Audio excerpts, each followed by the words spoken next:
Hello and welcome to a Streamteam TV Talk episode. This time we're going to be talking about Season 1 of Legend of the Seeker. And I'm particularly excited to chat about this one since I've loved the show since it came out in 2008.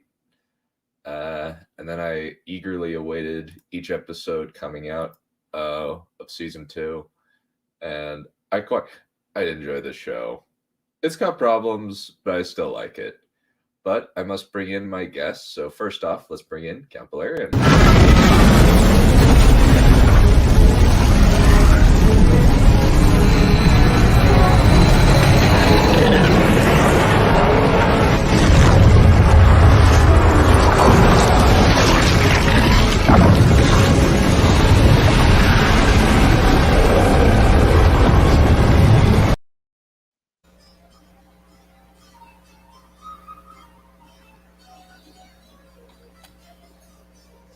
How's life?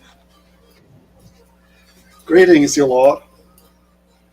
Always a pleasure, my friend. Always a pleasure.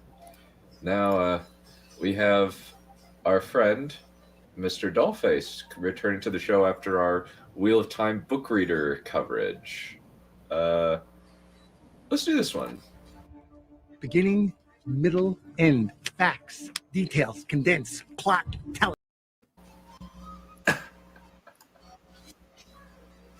It's me, Chris Pratt.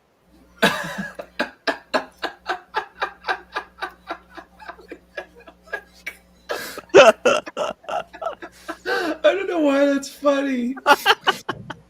It's like several. It's layers. It's layers. There's multiple layers. It's like an ogre. It has. It's like an onion. It has layers. And our hopefully not final guest of the evening or the afternoon, since we have hopefully Setter coming on. Becca is unfortunately sick and has lost her voice. Sad days. But we do have Von Lustra. Please welcome him.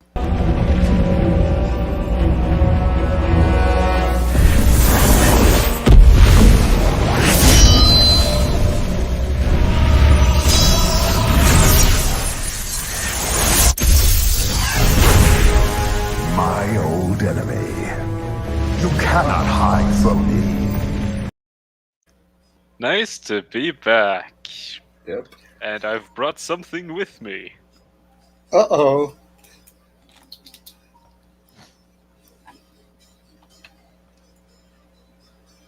Yay. Oh, have a Most moment. excited. What's in the box? What's in the What box? What was that? What was that? Sorry, I was, I'm sharing my screen, Valerian. okay. Ooh, what? Oh. Wow, it's me, Chris Pratt. Chris Pratt as Mario. It's a me, Chris. No. Without the accent, he doesn't do the accent. It's just, hello, it's me.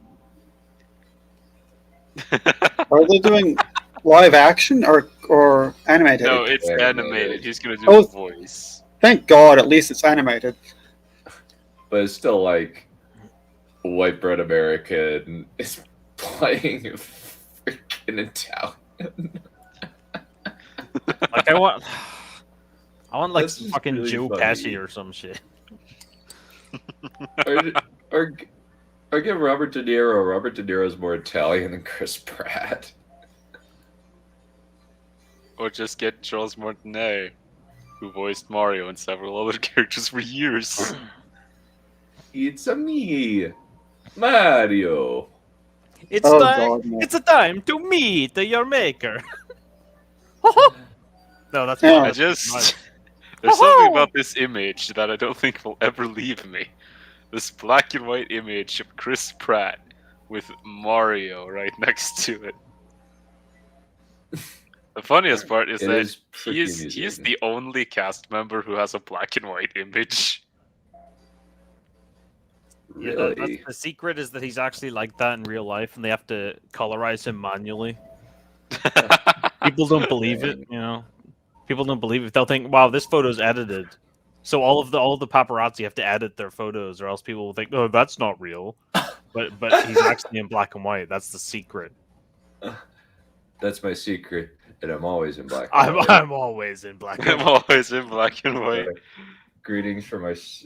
He also has a lower frame rate than real people, than other people. You know, he has a lower frame rate in real life. Greetings. Yeah, Becca says, greetings from my sorry state, you have a lark. I shall watch the replay. For now, I must return to the only true cure for cold and flu. Overdramatic historical dramas. Oh. Well, Yeah, we needed her for this thing, really.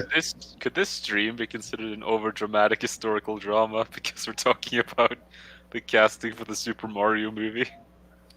Well, Yeah, perhaps. we may have lost one along the way, but we can still prevail and defeat the Dark One. I mean, Dark and Ral. I mean, the Voldemort. I mean, the fucking keeper of the Sauron. I underworld. mean, the Just the say, evil dark just villain man.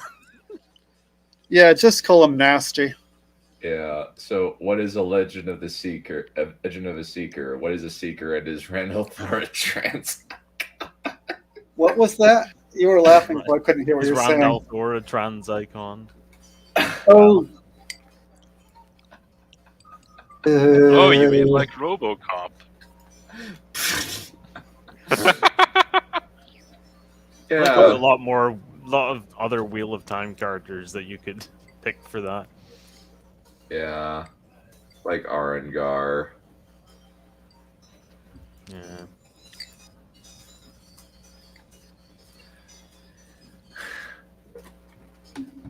Oh. Uh-oh, it's someone in the comments? Yeah, Saying stuff? Valerian's surely old enough to be a character in an over-dramatic historical drama. Oop. Angel face.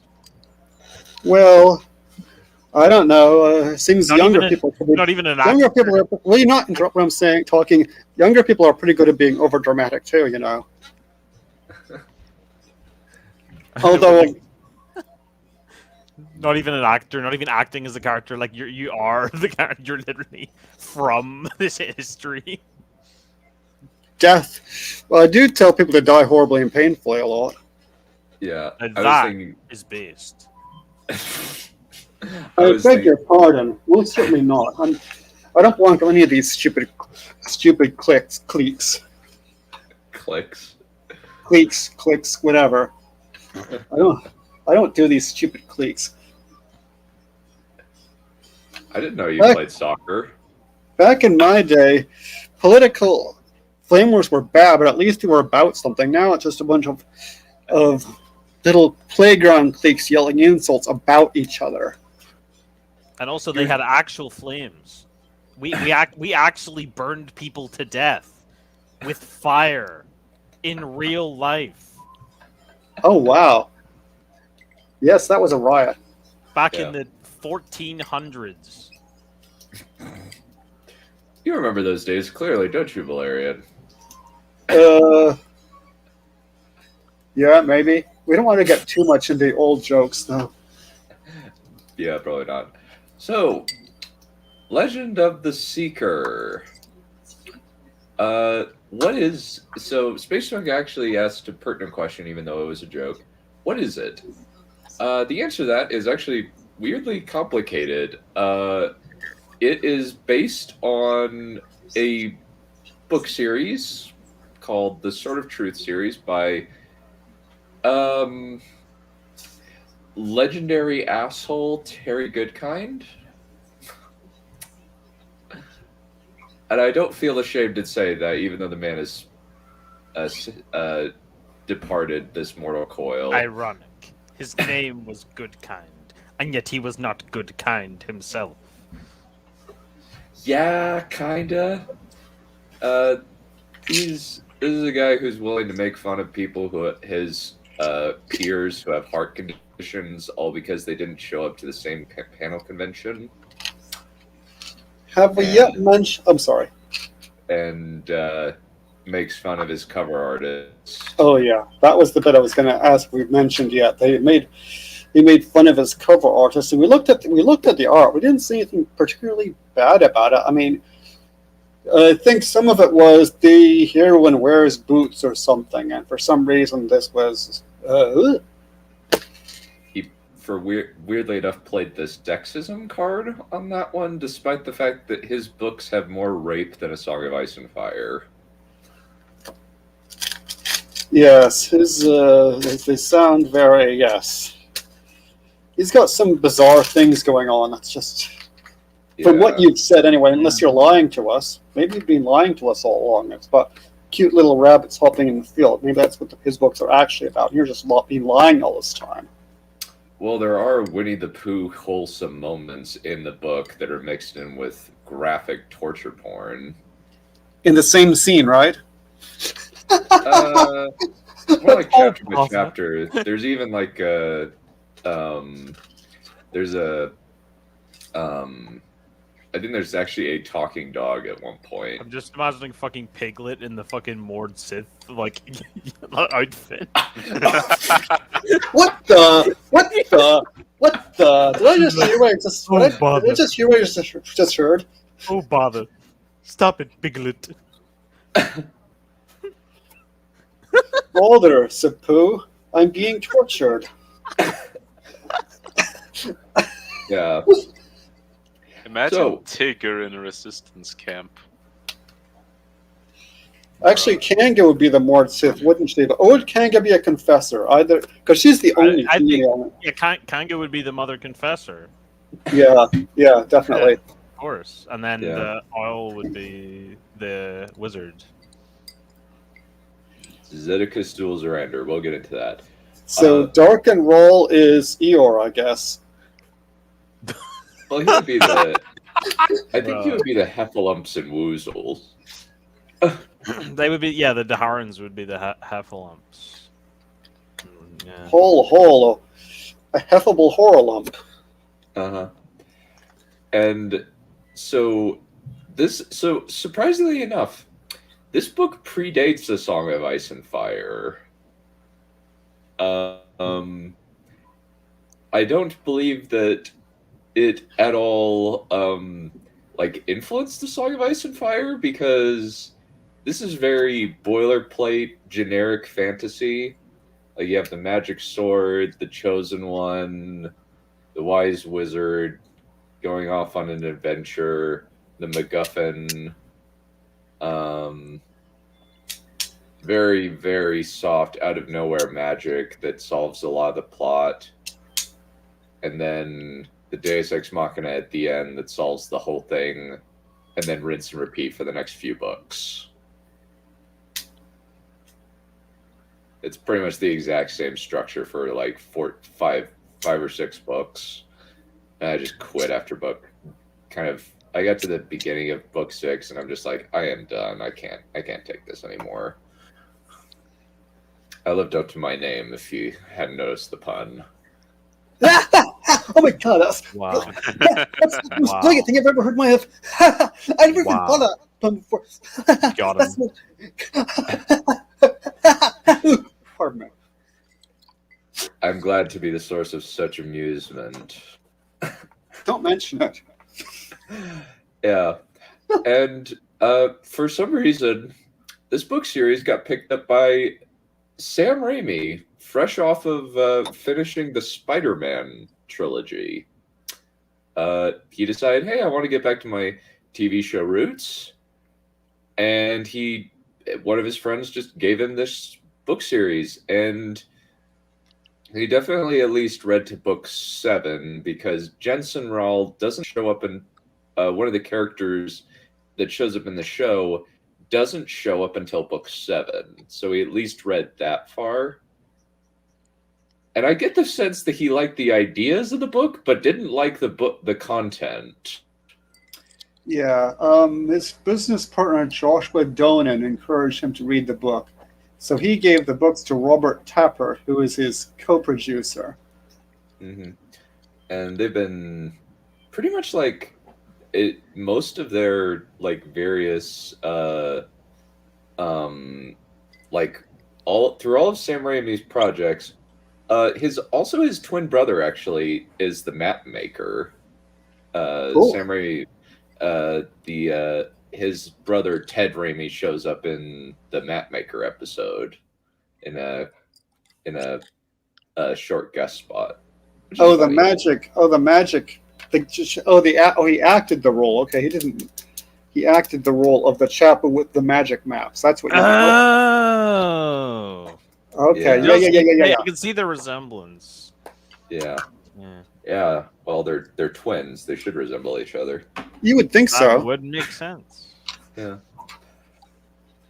So, and kind of like that actually leads us into the next point. These are like night and day different. See, these are night and day. They are nothing alike. They are absolutely different. They like, as I was saying, the books are like super edgy and are mostly spouting Ayn Randian libertarian philosophy in really hackneyed and clumsy ways. Whereas the show is just kind of an unironic, genuine fantasy show. It's strangely wholesome. Yeah, kinda. Yeah. And yet manages to be deeper than the books. I think there's still Yeah. there's still a little bit of that like semi Randian like things in certain episodes where they're like, no, you can't take power and authority to do this thing. That's bad. We have to do it in a way that's not using power. Power bad. It's bad to have power. Like the way like especially with like the power of Orden is like this big metaphor for like power and taking power and how like you can't take the power or it'll corrupt you and stuff. So I think there are some like elements that still come through of the sort of that kind of libertarian views in certain aspects. If you see what I'm like saying.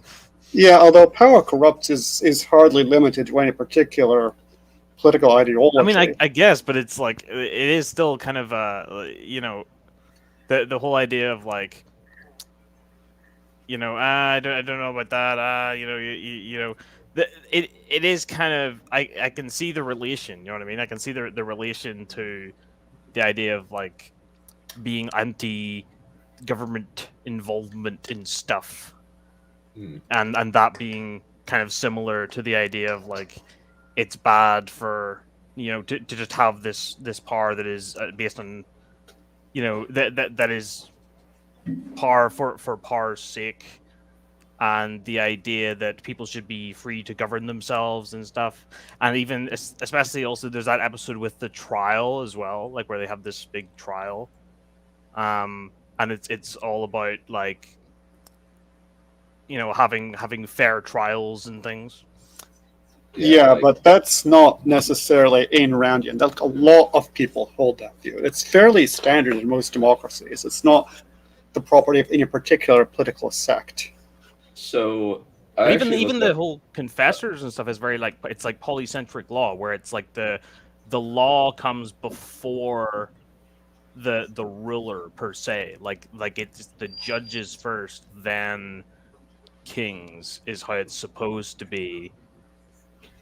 Like and how it was before there were these rulers, there were judges, and the confessors are kind of like these judges, like that was in a sort of pre-monarchical society, so as opposed to a democracy where it's like you ultimately at the end of the day vote in a leader at the end of the day, whereas the role of a confessor is much more like that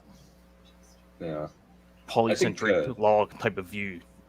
I think to define objectivism, which is Ayn Rand's philosophy, it's basically, she described its essence as the concept of man as a heroic being with his happiness as the moral purpose of his life, with projective achievement as his noblest activity and reason as his only absolute.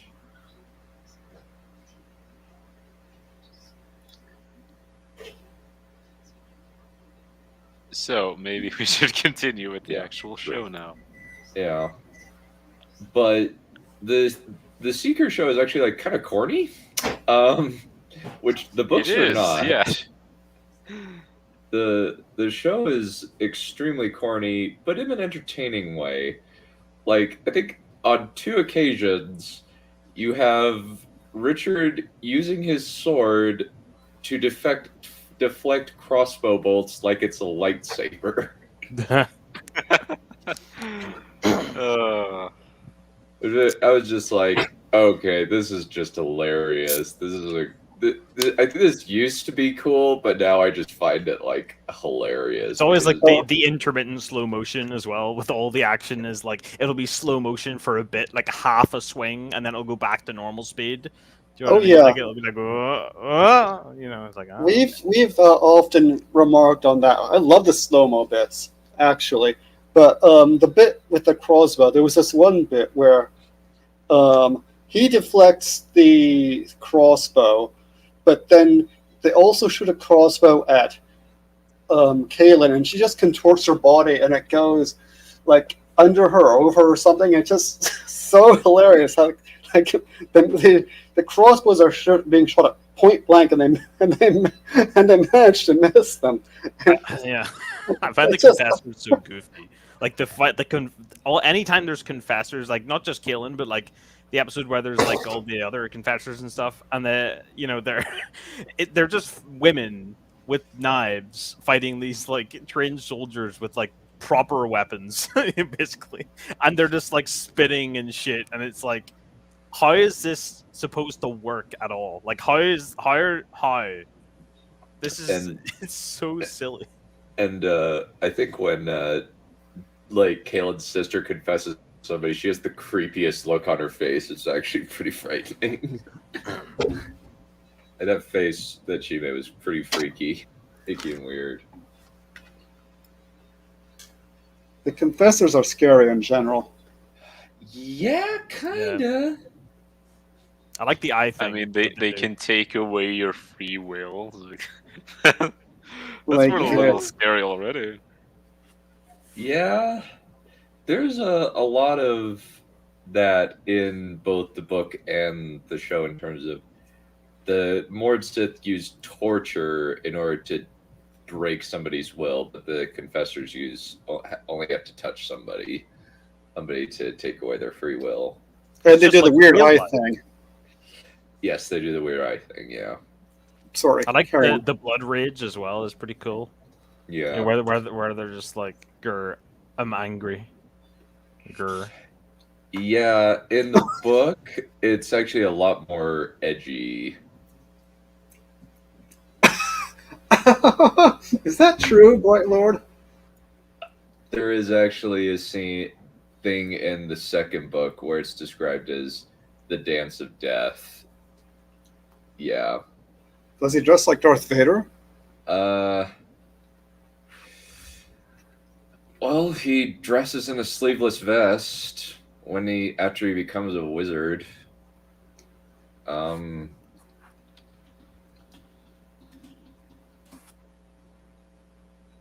Let me see, find that. Darth Darkin.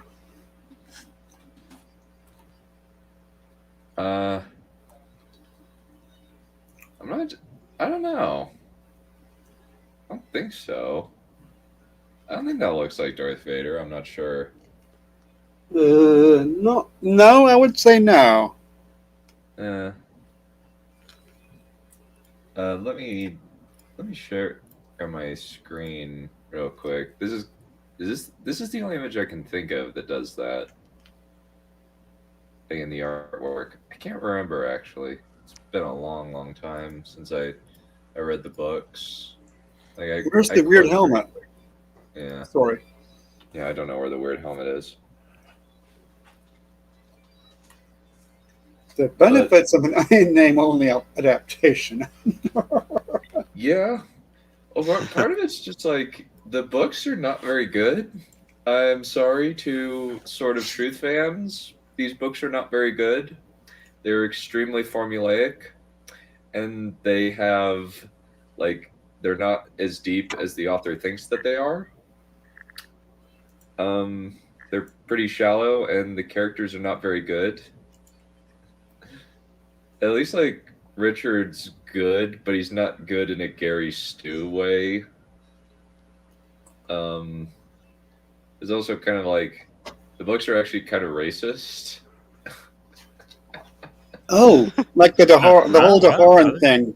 Because there's a bit of that in the show, too. Daharans are bad. They're all bad. Is that right?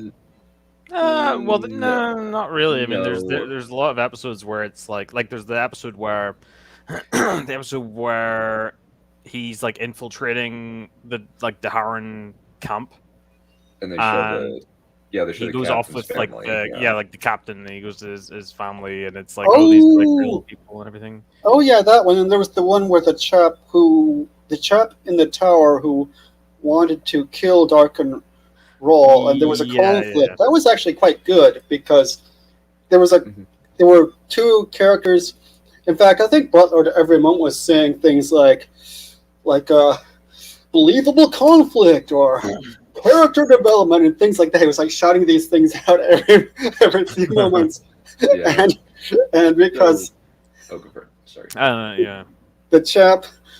So the chap wants to kill Doc and Roll, but that plot involves the prisoners being in the tower, and Richard doesn't know that he wants to free the prisoners. So there's a conflict, and they both have good aims. So that things like that are really good. Is there anything like that at all in the books whatsoever? Not really. No, that episode is completely original content. It would be. Yeah. Well, but by racist, I mean like in the books, there's an actual culture called the Mud People. And they're That very is based. similar to Native Americans in a lot of ways. And it's very much a noble savage type thing. And Richard is kind of a prude in a lot of ways. And Kalen has to kind of explain to him it's okay. Like, it's their culture. Please be accepting of them. No, that's not based. Like Their culture sounds cringe. I don't like it. Yeah. Well, at their weird like get high ceremonies, they're all in the nude. So, and that's kind of what weirds Typical. Richard out. Typical mud people with their mud people shenanigans. Yeah, that's why I say the books are a little bit racist. Not like super racist, more like a 80 turn of the century Disney was racist with Peter Pan. No, they haven't reached competitive racism yet. Yeah, they haven't reached Transformers 2. They levels haven't of gone into racism. for glory racism. You know, they're stuck in for fun. They're not up to the Transformer level of racist yet. They'll get there eventually. What's this Peter Pan thing you're talking about? Because Well, like the fucking the American animated Indians. the animated Peter Pan movie from Disney, where there's an actual song called "What Made the Red Man Red." because I remember, I do remember there were Indians in it now. Yeah, And I think they talked. I think they talked. animated movie from 1953. Yeah, they talked. I think they talked Pigeon too. Yeah. How?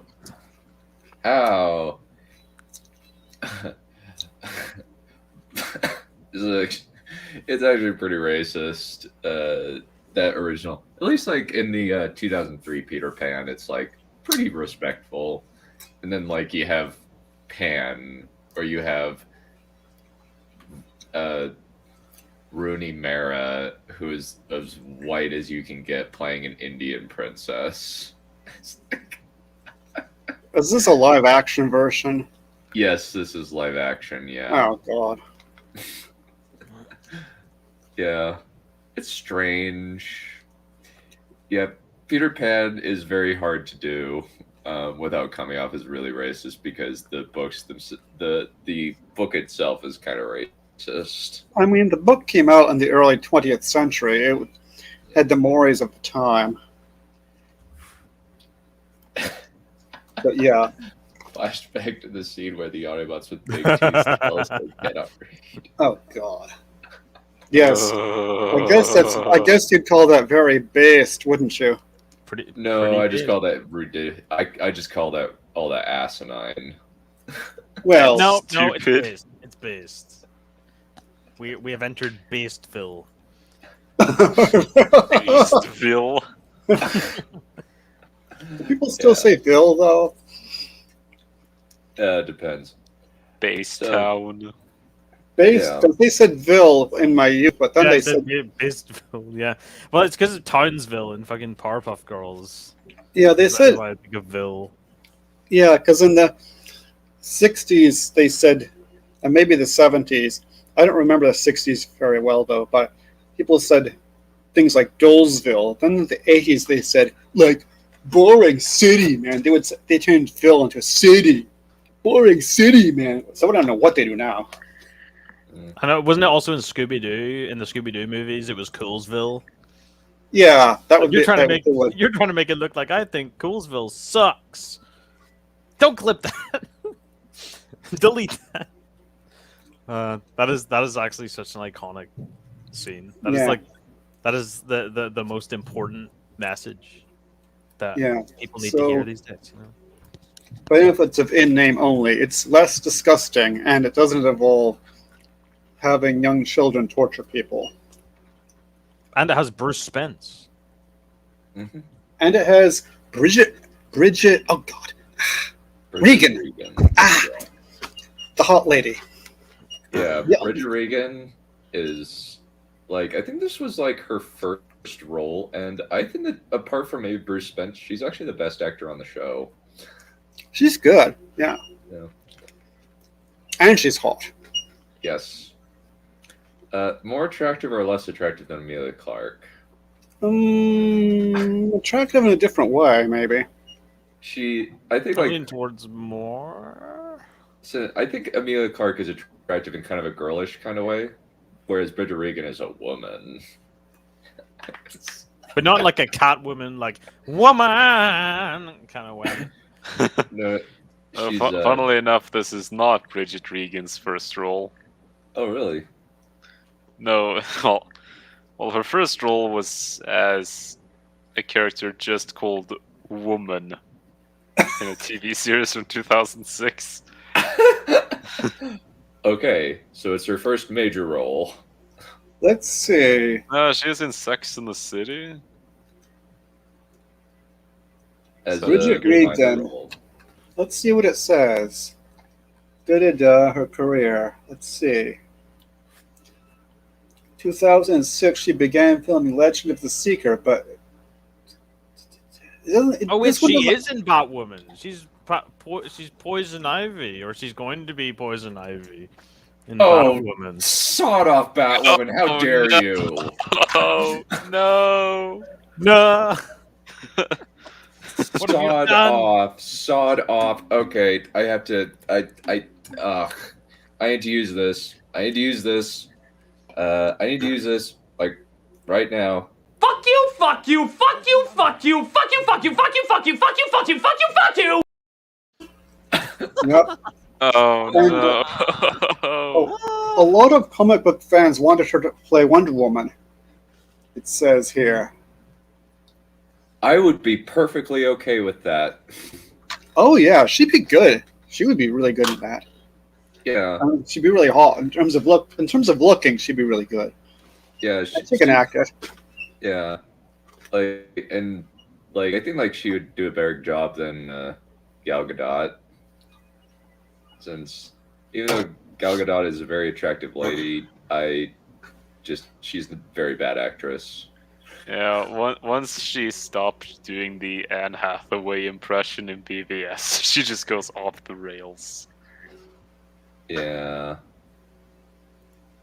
yeah, but I'm just like, how dare you besmirch the name Bridget Regan by pulling her into your crap show, Batwoman? Sod off.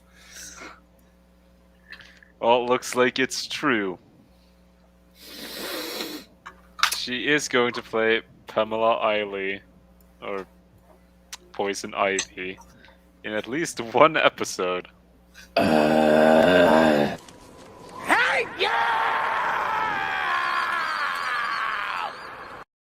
Oh, that's a good one. I've never seen that one before. Oh, We it's, she's in the season 3 premiere that comes out in October.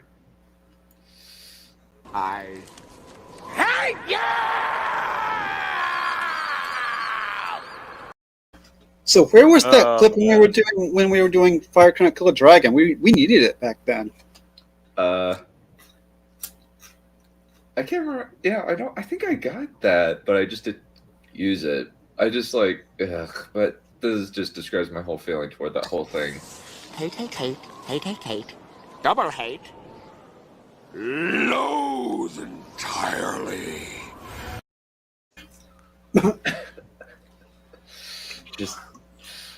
She's one of my favorite actresses. Why is she in one of the worst things in existence?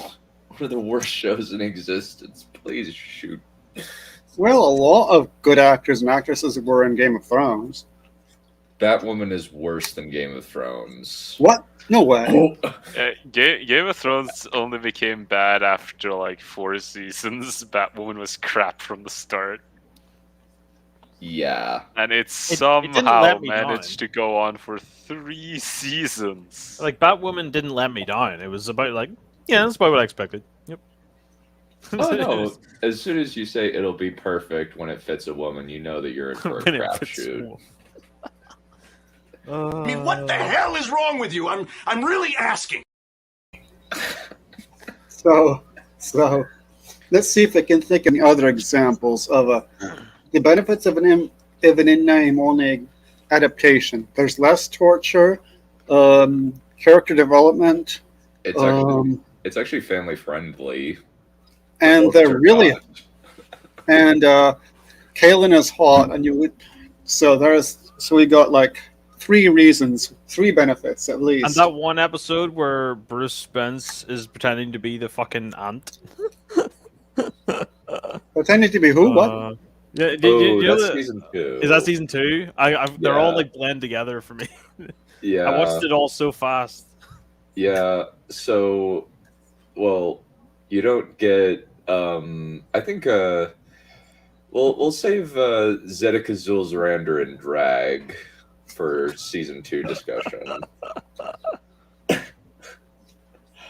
But basically, like, I think if they were going accurate to the books, we would have actually like it would have been like hardcore Game of Thrones levels of nudity. And one of the people that does get naked is Aelin Amnell. Is who? Of course. Kaelin does get like at one point, like one time it's like just for a mud people ceremony where like her and Richard get naked because that's just the thing that is done at those ceremonies. And then another time when them and Nass, Darkenrawl's right hand man, is gonna have his quad and rape her. So, Of question: course. do Kaelin and Richard manage to not do the deed in the books?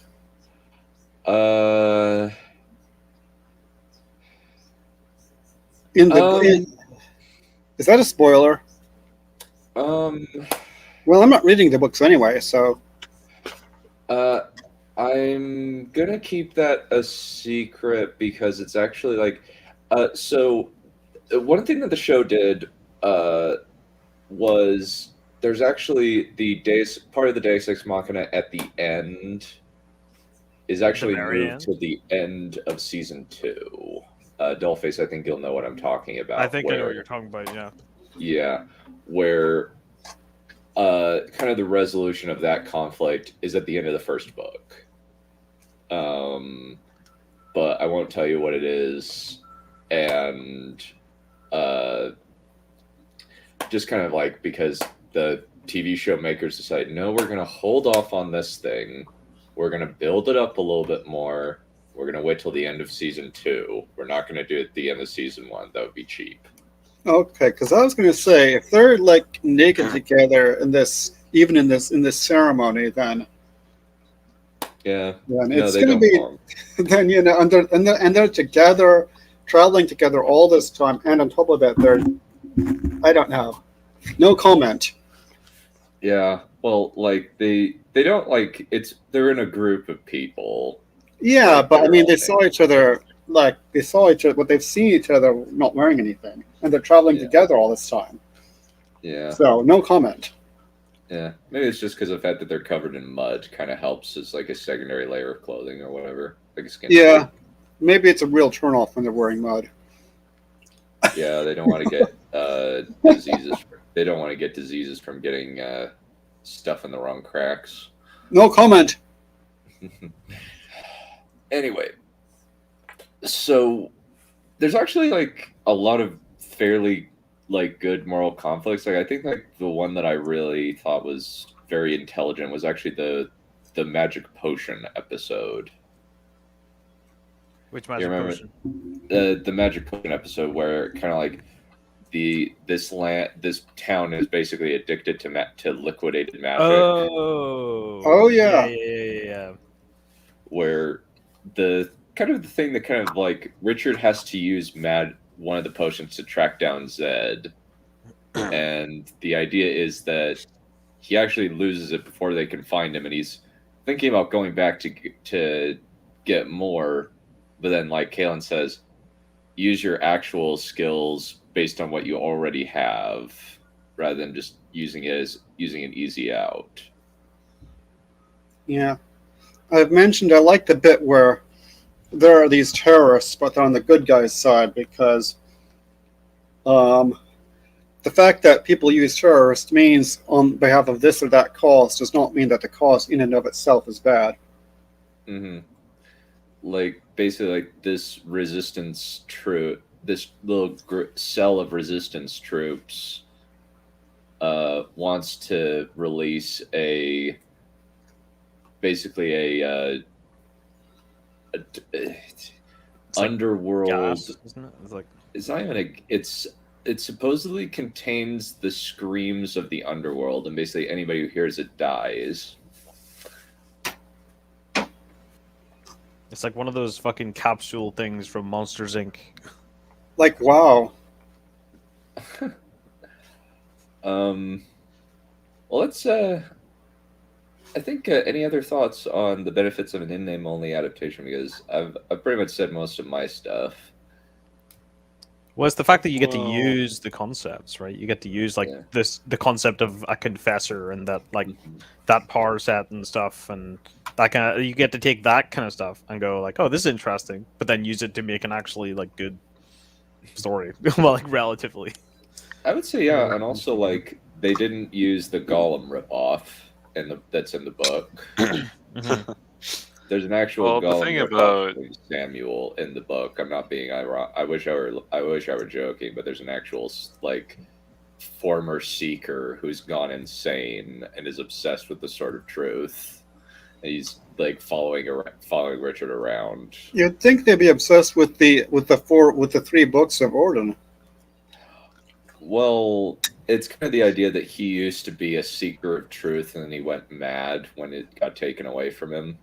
And I he's mean, still, there like, there hopping around. is something like that in the show, isn't there? There's well, not like following him around, but there is like stuff with former seekers.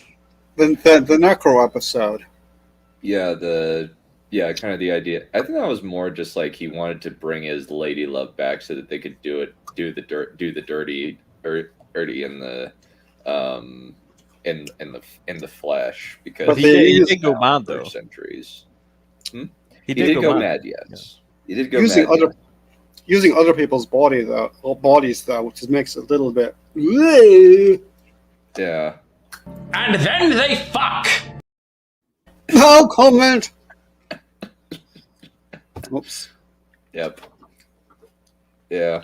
Well, the thing about adaptation is that as you get older, you start thinking less about whether or not it's faithful to something. Yeah. Especially if that something is bad. Yeah. And I think the a comparison of faithfulness, I think, should be primarily based on, does this make the story better? Or does it make it worse, or how does it make it worse?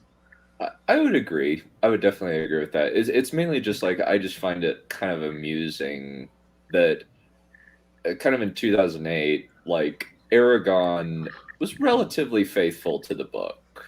It was a bad movie, but it was relatively faithful to the book in a lot of ways. I've erased the movie from my mind. So I couldn't even tell you if it was faithful. Well, that's my problem, sir. I have an eidetic memory for movies. Yeah. That is indeed a problem. Yeah, I can barely ever rewatch anything. Like, if I rewatch anything, it's usually a TV show where it's like so much content that I can't remember everything about it. What happened 17 minutes into The Force Awakens? As long as it's not a spoiler. 17 minutes into The Force Awakens. I think that it is that at that point we're talking with Rey finding BB-8. Okay. So you did remember. Impressive. I believe that that's 17 minutes Is in. that is it the Millennium Falcon bit where they're like flying through the like desert part and then they fly away? I think that's 30 minutes in. I believe that that's 30 to 45 minutes in. Yeah. No spoilers, just Yeah.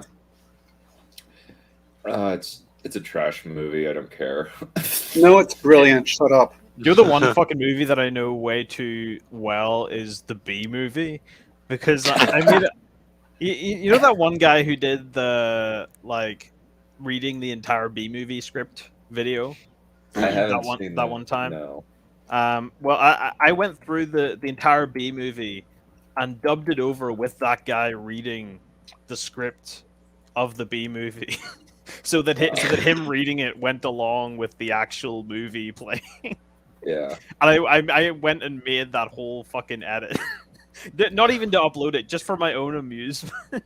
That's great. So I have this I've just like so many fucking times where I've just it's like black and yellow, yellow and black. Let's shake it up a little. Barry, come downstairs. Your breakfast's getting cold. And then he's like, Barry, use the stairs. We pay good money for those. Here's your report card. It's perfect. All B's. Yeah.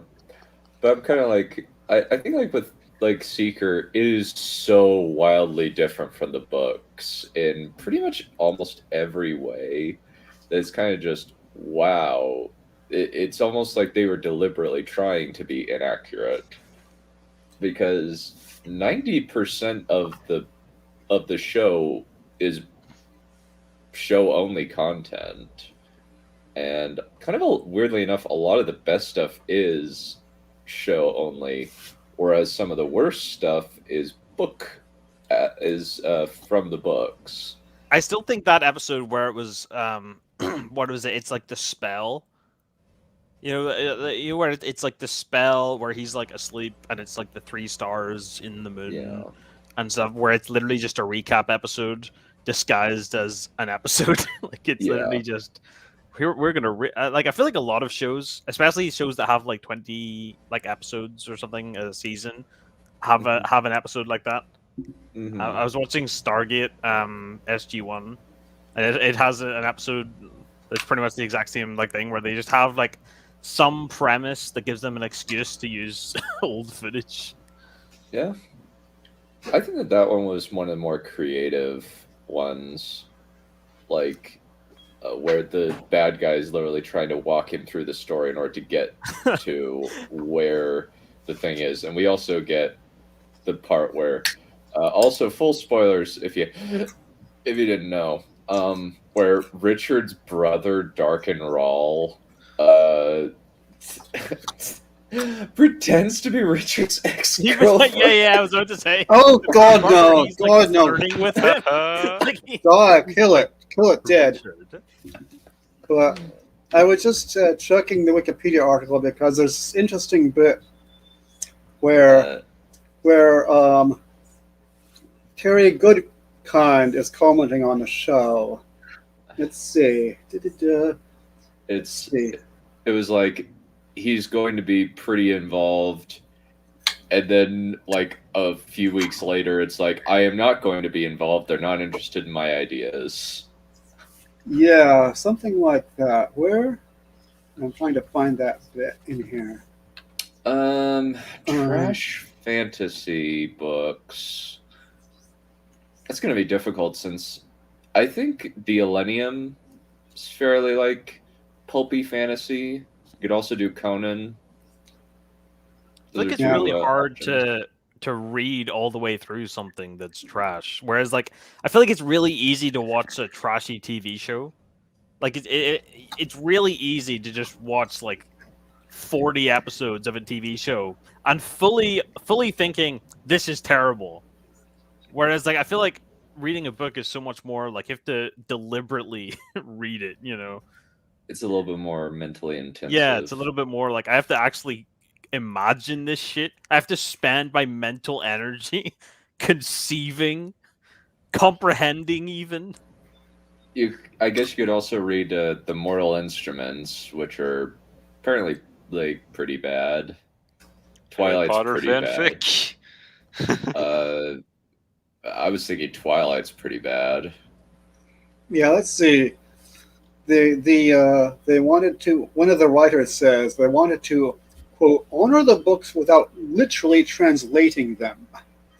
And let's see, who is this? Is this Raimi? I think one of these chaps. I think the most important thing is that we remain true to the heart and soul of the characters, what they represent, the good things they're fighting for, what are the weaknesses and how to overcome them, blah, blah, blah. Those will be intact and brought as close as possible to our writers by our writers to the screen. The actual plot of it, though, happens in a slightly different order, and sometimes different stories will be told. And Goodkind released a message to his readers.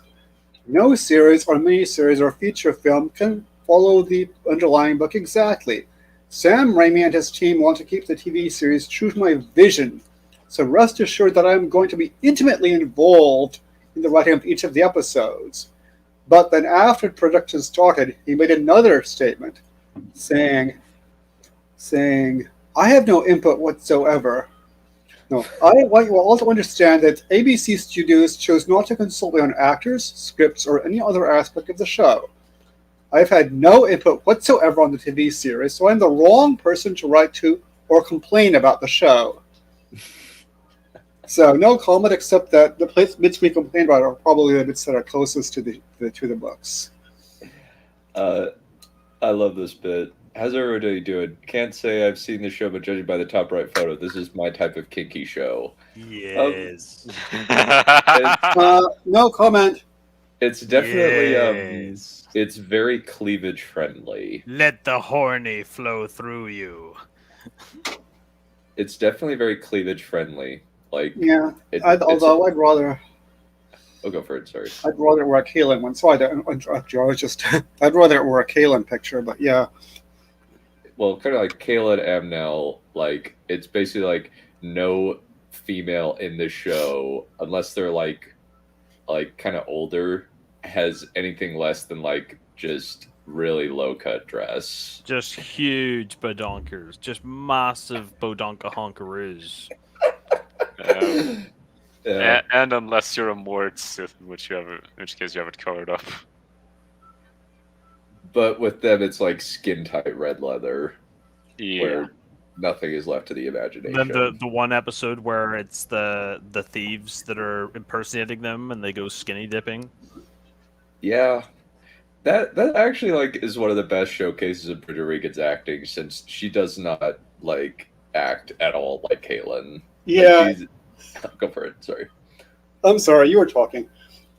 But Oh no, I was finished. Yeah, go for it.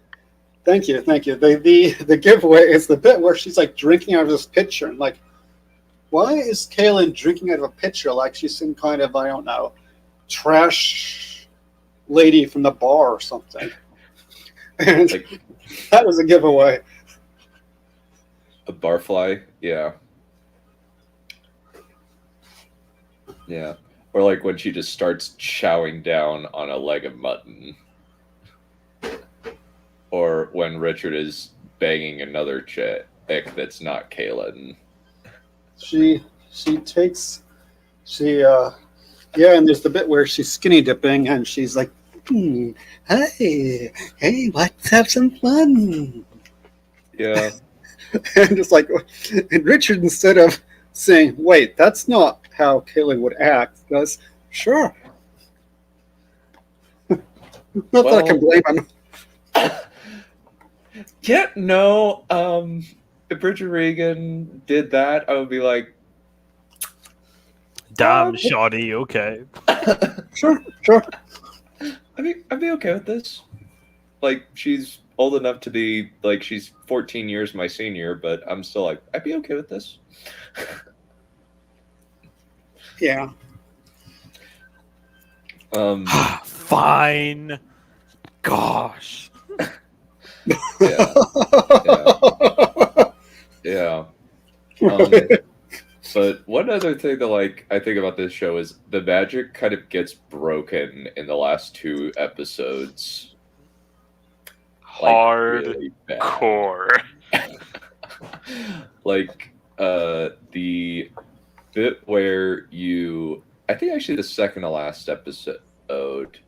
Well, not the second to last. It's like the episode where they're stuck in the library.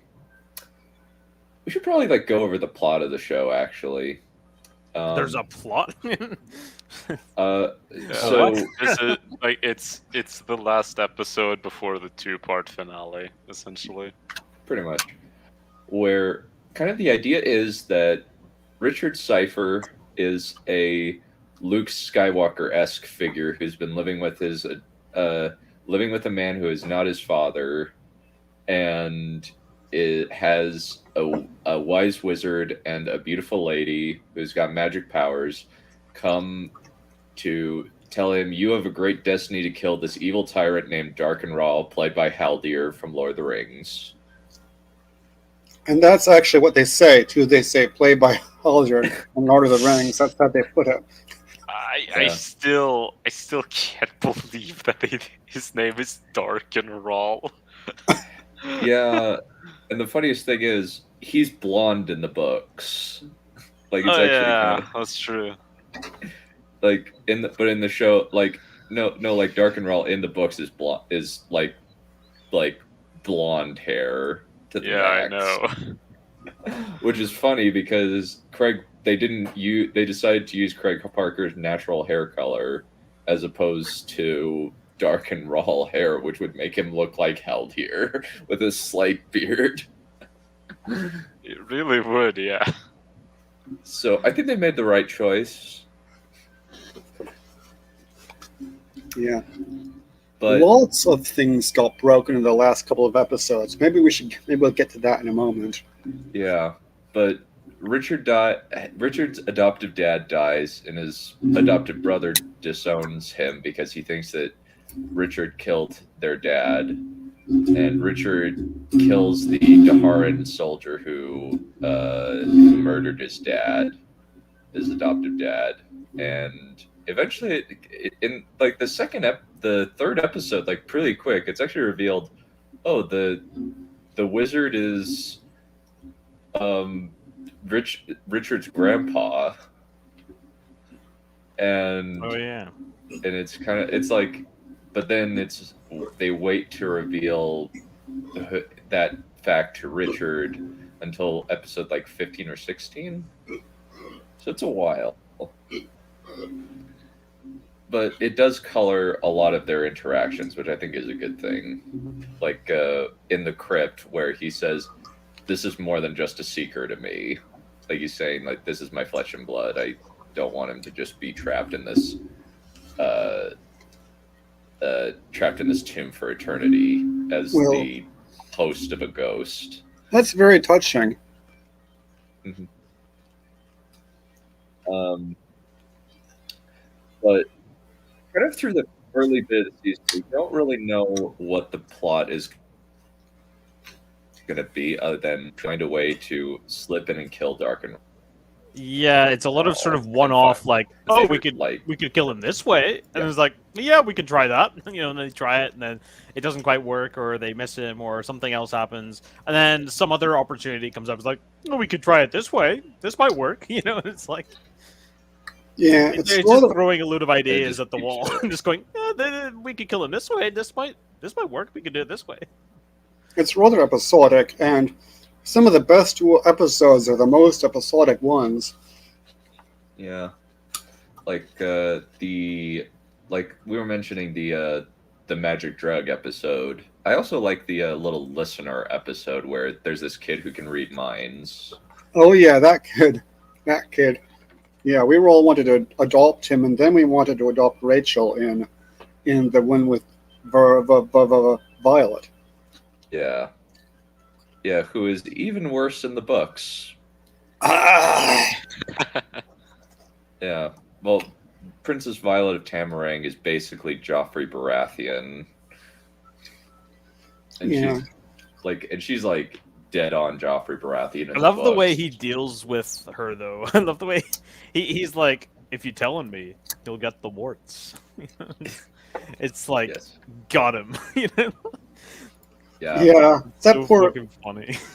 Yeah, that we should probably see something for the actress, whoever the actress was for that role, because she was good. That's probably one of my favorite episodes, the Puppeteer. Oh episode. yeah, I love that episode. Which, Yeah. that one is actually very interesting because that is actually very, very close, but they actually changed things. So initially, the thing about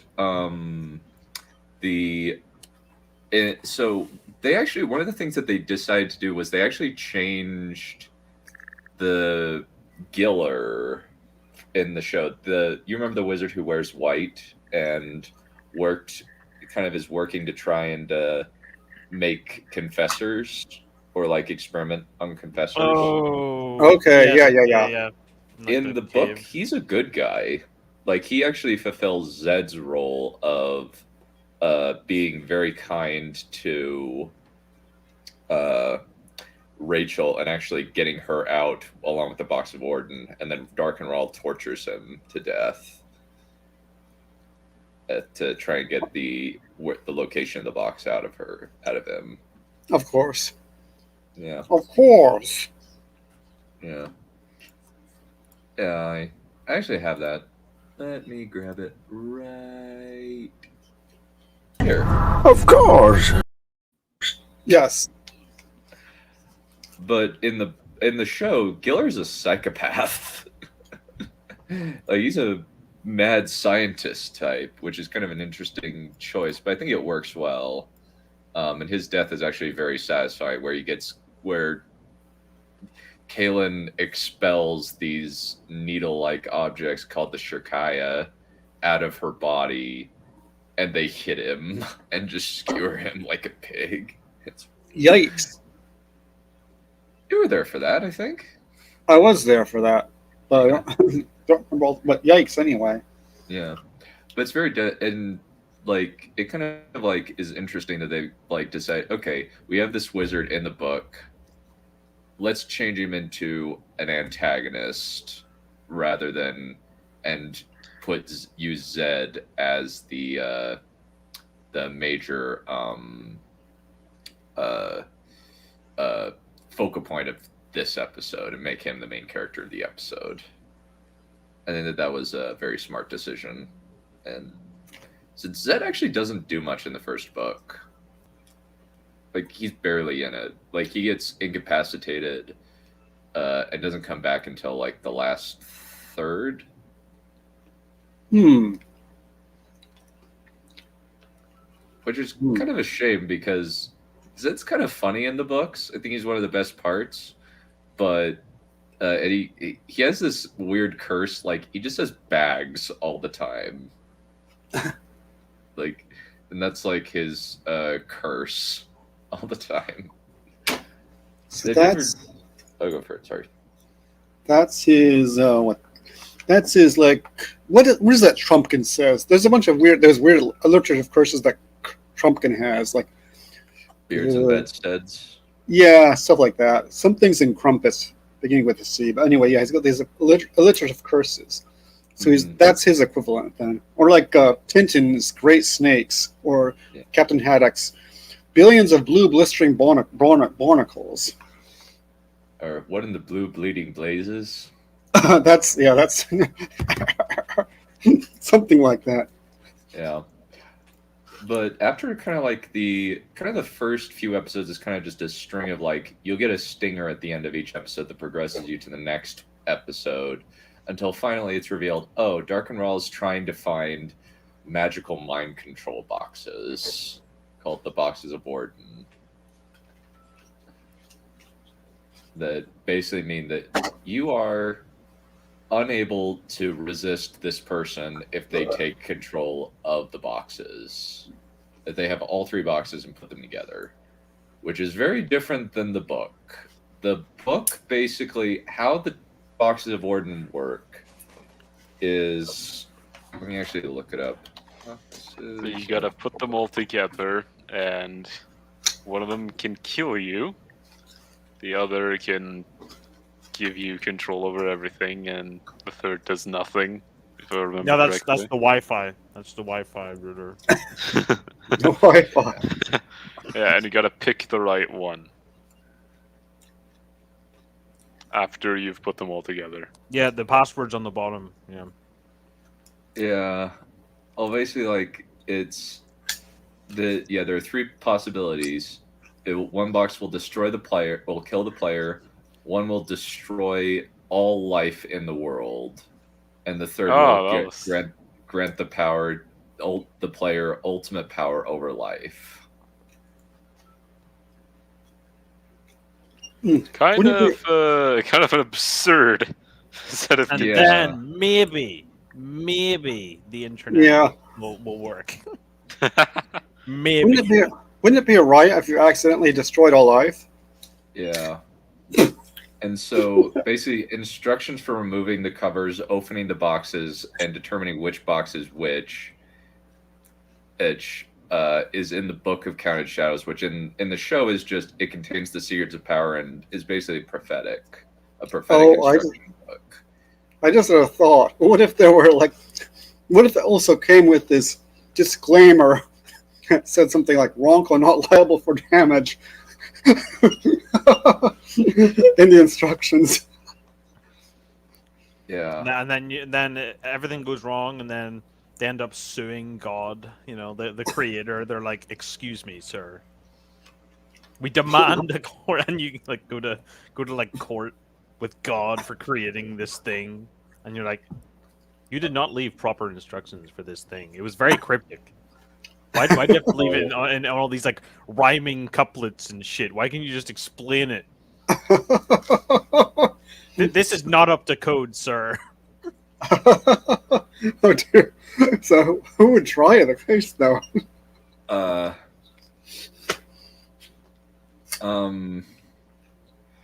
So I just found this out.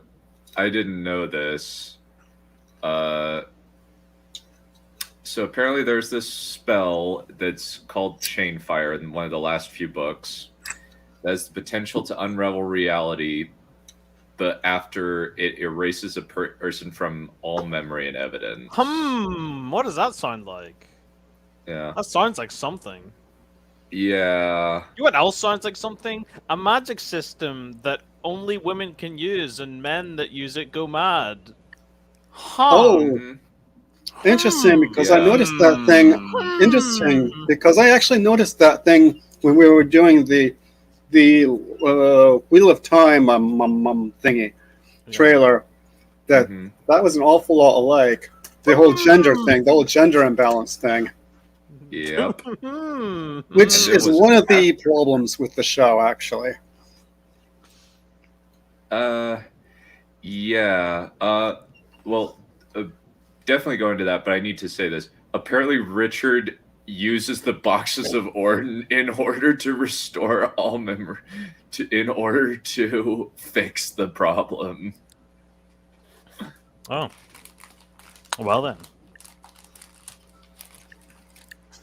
Yeah, the Boxes of Orden are kind of broken. Yeah, and I mean, the worst yeah, part is they they're are not at the end of destroyed in this the season. book. They are. They're not destroyed in the book at the end of the first book. He uses them in like book 11 or something. After having them available to him the whole time and knowing exactly how they work. Like Richard Cypher knows exactly how the boxes of origin work and which one is the right box to open the whole time because he's memorized the Book of Counted Shadows. Oh, he just does that. Yeah, because that's something you Yeah. just do. I mean, at least it could be. Yeah, and it apparently could be something cool. Like he had to get it painstakingly tattooed on his body, so that it like that would have been fucking badass. Could you imagine if it's like we got to protect this document, and then it's like okay, we're gonna like tattoo it in a tiny font on your body, you know, Or and tattoo it'll it be in code or extremely something. painful. You know, it'll be extremely painful, but Oh! it will protect you with the power of the words or some shit. You Oh, know? we're back to that thing. We're back to that guy. It will be Okay. extremely painful for you. It would be extremely painful. It would be extremely painful for you. That chap. Maybe that chap will come in with the Force Awakens. nah. If I touch Well, you actually, with this agile. actually, like Tom Will you Hardy does die? show up in a deleted scene, so you're not actually in the Last Jedi. So actually, that was a good call. Huh. Wow. I didn't. That's what I meant all along, of course. But you were going to say a gender imbalance in the show, Valerian. Oh, that. Yeah, I mean the way that the confessors, if you're a male confessor, you're going to turn evil, and then it turns out that that's justified because this. Oh yeah, that's completely true. It's completely true. So what kind of message are we sending here? You know, maybe so male and infanticide is cool because otherwise they'll turn evil. So hey, it's weird because the whole episode is like, well, you don't know if someone's going to be evil. What if you try to like raise them to be? But then the own show's like the way it presents it though is like, no. So it's giving mixed messages to be sure, you know. Yeah. is that in the books, a bright lordish chap? Yes, that is in the books. Figures it would be.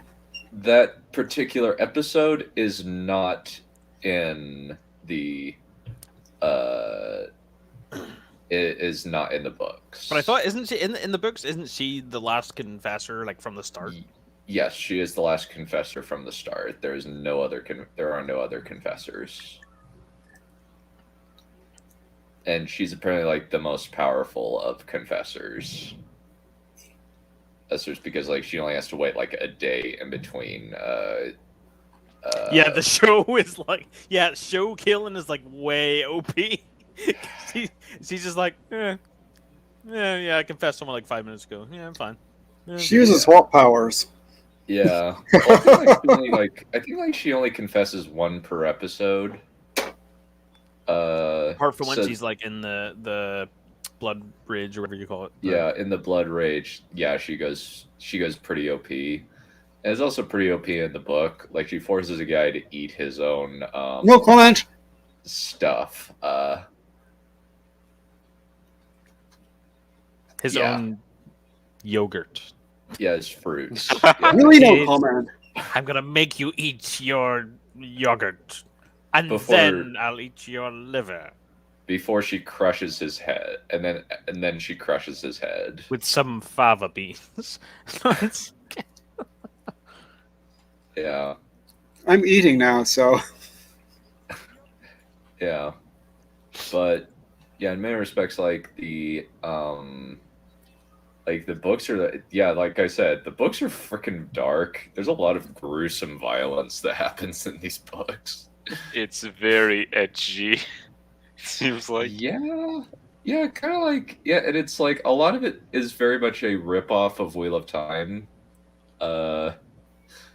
It like there's so many elements from Wheel of Time that are just in Yeah. this show, in the books. That's just like this feels remarkably similar. Like including the Sisters of the Light and Sisters of the Dark, where one side serves the Keeper of the Underworld and the other one serves the Creator. Like even like the Creator is similar in both. Yeah.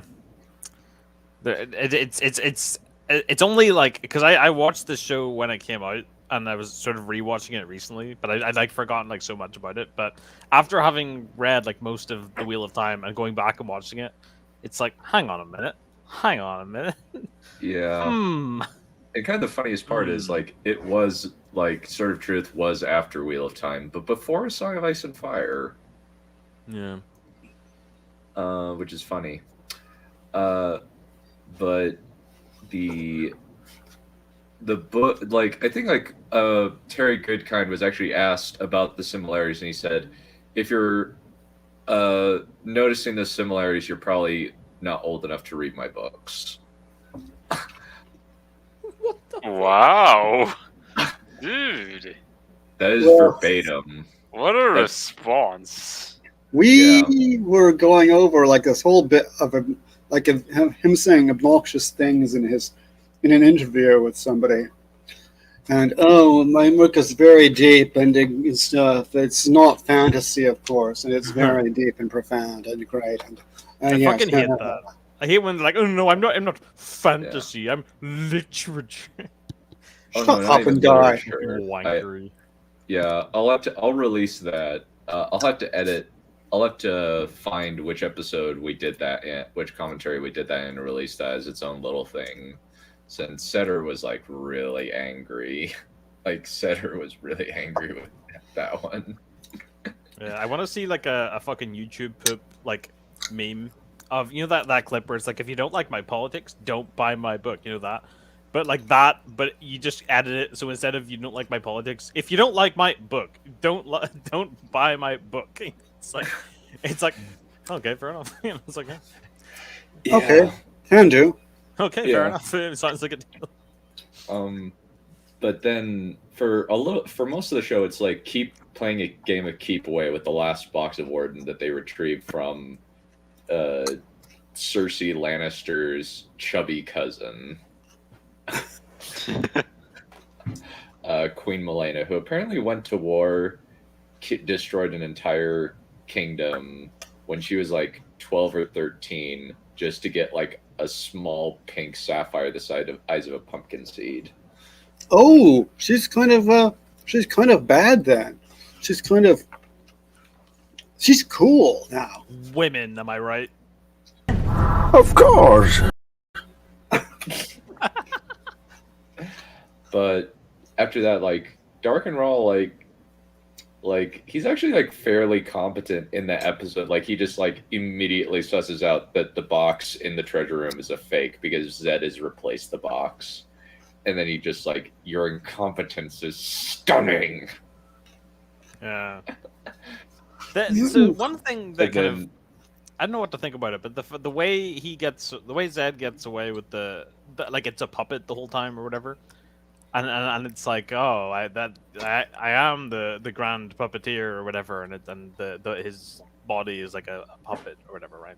Yeah. I always thought that seems incredibly useful. A little bit, yeah. It never comes up again. It's like he just pulls a fucking substitution no jutsu out of nowhere, and then it never happens again. Yeah. Or He at least uses his invisibility powers twice, though in the library episode it turns out to not be terribly useful because we'll have to get into that, but that episode is so OP. Like that episode breaks things. The painting magic is super overpowered. Yeah. At least the map magic, basically how the map magic in this show works, cartogramancy. You have to have something that the person valued, use this magic map press and ink made from the object in question, and you have a limited amount, but once you have it, you can find anybody within a certain geographical range. Once you get out of that range, the person's gone. Yeah. My favorite thing with that was where he's like, can you? I need a map to the person who just bought a map from you. And he's like, sorry, I need something that they valued. And it's like, well, he paid you, didn't he? Yeah. I was like, that is genius. That is genius. That is actually really clever. Yeah. That is Yeah. good, yeah. And it's a tracer thing, so it traces you. It doesn't create things. It just Yeah. it traces things. So it's nowhere near as it's not really OP in the same sense that the painting power is OP. Yeah.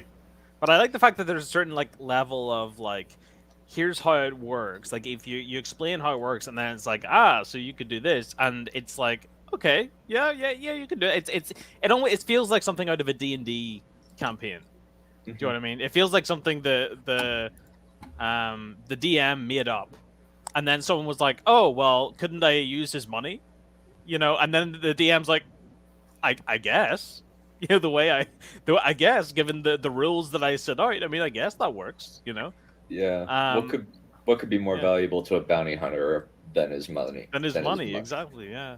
It's almost like how like magic works in like Shakespeare plays, where it's like wordplay almost. It's like a riddle, and it's like, oh, okay, yeah, that works. Oh. Or like Macbeth shall not be killed by any not of woman born, or it will never fall until Bramwood comes to Dunsinane. Yeah.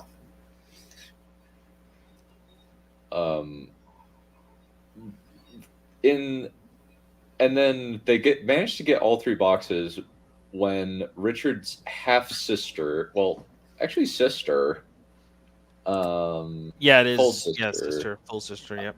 Yeah, Jensen Rawl, because they're all Rawls, not Cypher. Like, and she is pristinely ungifted, which basically means that she cannot use nor be affected by any kind of magic. Yeah, just is there any like explanation for that, or is it just this is just a thing that happens sometimes? Basically, like yeah. Oh, go for it. Sorry. No, it just seems like it's just like, this is just a thing. Yeah, it's like, okay. Basically, the idea is that so in the books, Darkenrawl is actually Richard's dad, not his brother. And he's Jensen's dad as well, with a different woman. And basically, like most of Darkenrawl, we meet a lot of Darkenrawl's kids throughout the series, and most of them have the gift. Though, because Richard is Zedek Azul Zorander's grandson, on top of being Darkenrawl's son, coming from the Rawl dynasty, which is two powerfully magical bloodlines, he has the ability to become a wizard. He's the only one that like has the gift of being a wizard, whereas like people like Jensen are pristinely ungifted. Like her version of the gift is to be pristinely ungifted, which is basically it's very rare, and it's basically just a genetic anomaly, essentially. Like being a listener, Confessor is pretty much bloodline related. If a Confessor has a kid, then they will be a Confessor. Yeah. So, I've always thought of like the idea of like a magic system that's carried. If it was a magic thing that was like carried on the X chromosome, it would work like how there are certain diseases where men get it way more, like certain genetic diseases where men get it way more because the Y chromosome can't compensate. So whereas a woman, if they have one X without the gene and one X with it, they won't have it. So they have to have both for them to have that particular power or whatever it is, or particular like genetic thing, whether it's a disease or whether it's just a trait, right? So you could have a thing where usually the people who have a particular like power, say in this hypothetical like fantasy universe, would be men, and it would be very rare but still possible for it to be women, and the explanation could be that it was like on the X chromosome. You know, I feel like that would be an interesting like concept. that's kind of similar to how it is in Wheel of Time, where because the Two Rivers is fairly isolated, their population percentage of channelers is much higher than it is in the rest of the world. It's like it's like how it's like red hair in Ireland, kind of. Mm-hmm. It's like The- a recessive gene, but it's the- it's like way more prevalent. Yeah, the bottleneck effect. So that brings up one of the problems with the show, the whole Dark and Roll being Richard's brother, and like nothing comes of it. It's just there, and yeah, you say it's coming up in season 2, but they should have ended with this being revealed, and it's like kind of a cliffhanger, and he's like, "Oh my god!" Ah! and then they cut. Maybe that would have been the way to end. Because it doesn't have the impact of like in Star Wars, where it's like, Luke, I am your father, like, no, or rather, no, I am your father. Like, it doesn't have the same impact because it's like, Richard, I am your half brother. It's like It's also okay. another weird thing about it is like it's revealed in the second to last episode to Jensen of all people, and she doesn't tell Richard. So they don't really have that's an- sort of I think actually initially I thought, no, that's probably a lie, like everything else. Like most everything else that Dark and Raw is saying. Or at least like it's a twisting of the truth. But then it's kinda like, no, it's I think it's real actually. Yeah, Lester was starting to say something.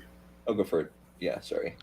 yeah, that's sort of my one of my biggest problems with the show is that there are a bunch of things that are there, but they don't really go anywhere. And we're talking about major storylines as well, like the finale, where Yes. the magic gets busted open, and things Yeah. really don't make any sense. No. Okay, let's get into that.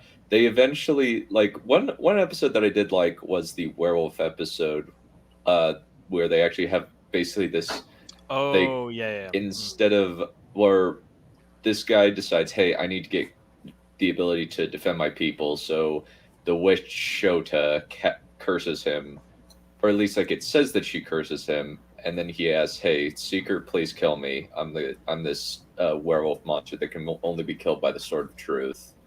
Which is just like, okay, the Sword of Truth seems like has the ability to destroy pretty much anything, kill anything. But then like it's actually revealed, no, it wasn't the king specifically that was cursed. It was actually his scepter that was cursed. So anybody who holds the scepter will receive the curse. It was like, okay, that's actually really clever. Huh.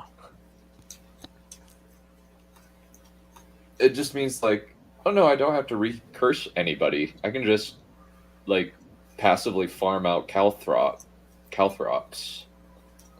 Because that's what they're called. Mm-hmm. Blech. Yeah, it's kind of a dumb name, and it also kind of looks like a Urukai with AIDS, is kind of how I would describe it. What is that supposed to mean? Why would they look any different? Well, it was filmed in New Zealand.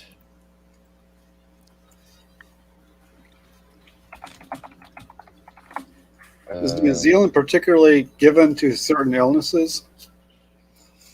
No, it's No, I because mean, like, that's there's where no Lord of the Urukai. Rings was filmed. Oh, and they did look like Urukai, though. That part they did. They did look kind of like Urukai. Yeah, it did. It did. Just I didn't get where the AIDS part came from, except that's amusing anyway. Mostly because it's just got a malformed face. Yeah. A weird looking face.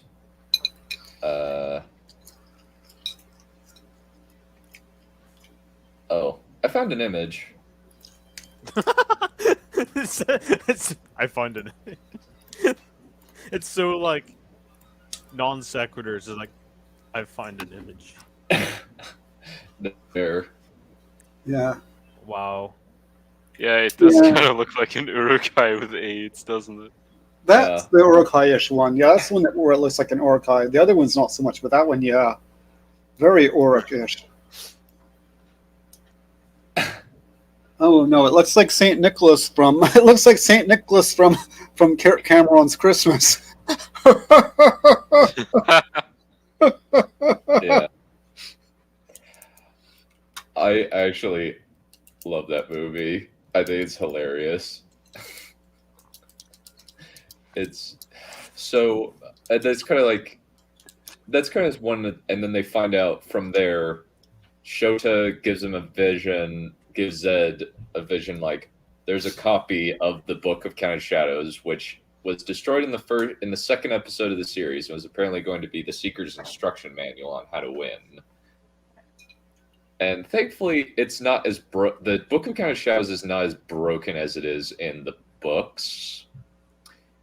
Apparently, there were like 5 or 6 copies that were incorrect on top of the original. But in the books, it's like exact instructions on how to work the boxes of Warden. And the boxes That of is Warden kind of OP, yeah.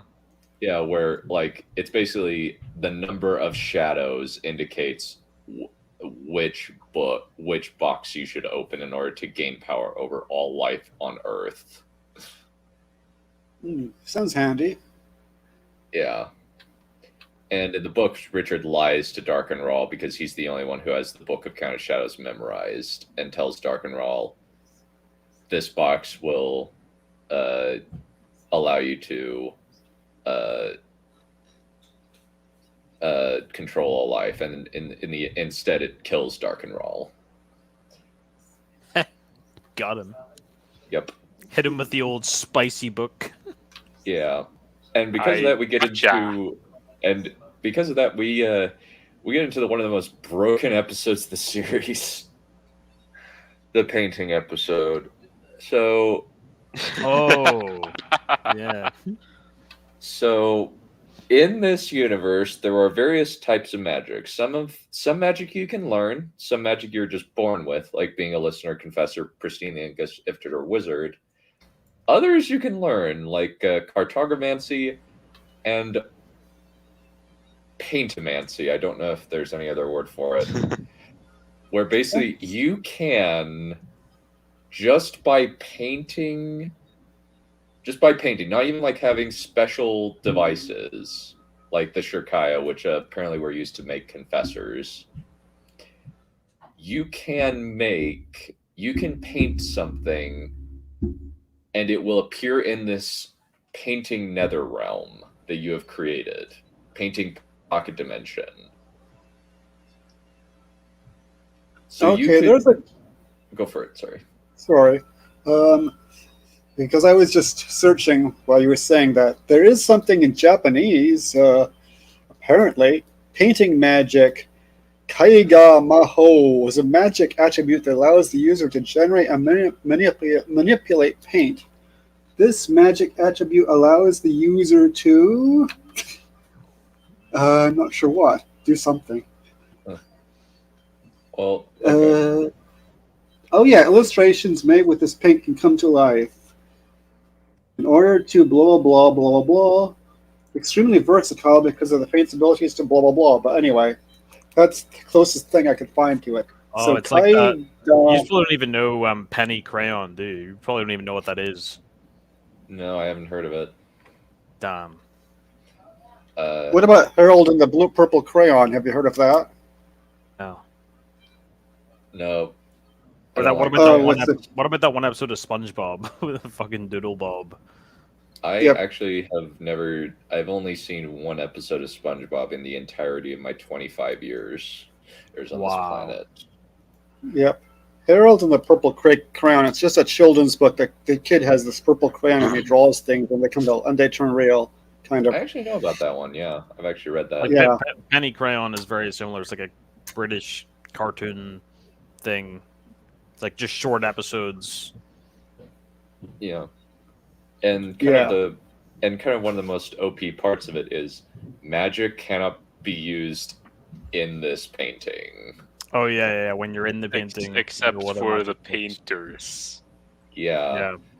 And so all he needs to do is paint on his easel in the real world, and the thing that he paints will show up. And he's apparently like the best speed painter in existence. Yeah, he can paint like people in detail in like a couple of seconds. Yeah, this guy makes like Leonardo da Vinci and people like that look like stick figures. Oh, I was thinking like it makes Michelangelo look like a lazy bum, but that works too. Yeah, the same idea. But see, now I'm thinking like he doesn't even have to draw them well for it to work. He could just draw you as a stick figure, and then you just be in there as a stick figure. But he just chooses not to. He just chooses to draw people in a well-rendered way. Yeah. But if he wanted to, he could just go, no, I'm making you a stick figure in this world. It's like, And like he just draws like brings in like various different things, and he's total nice guy, like 100% nice guy, and all that implies. Except the little creepy. And we mean in the sense of r/nice guys. Yeah, he's a little bit creepy because he has a giant crush on the librarian, and he's got paintings of her in his house. He's a little cultish. A little bit, yeah. Yep. He kind of is.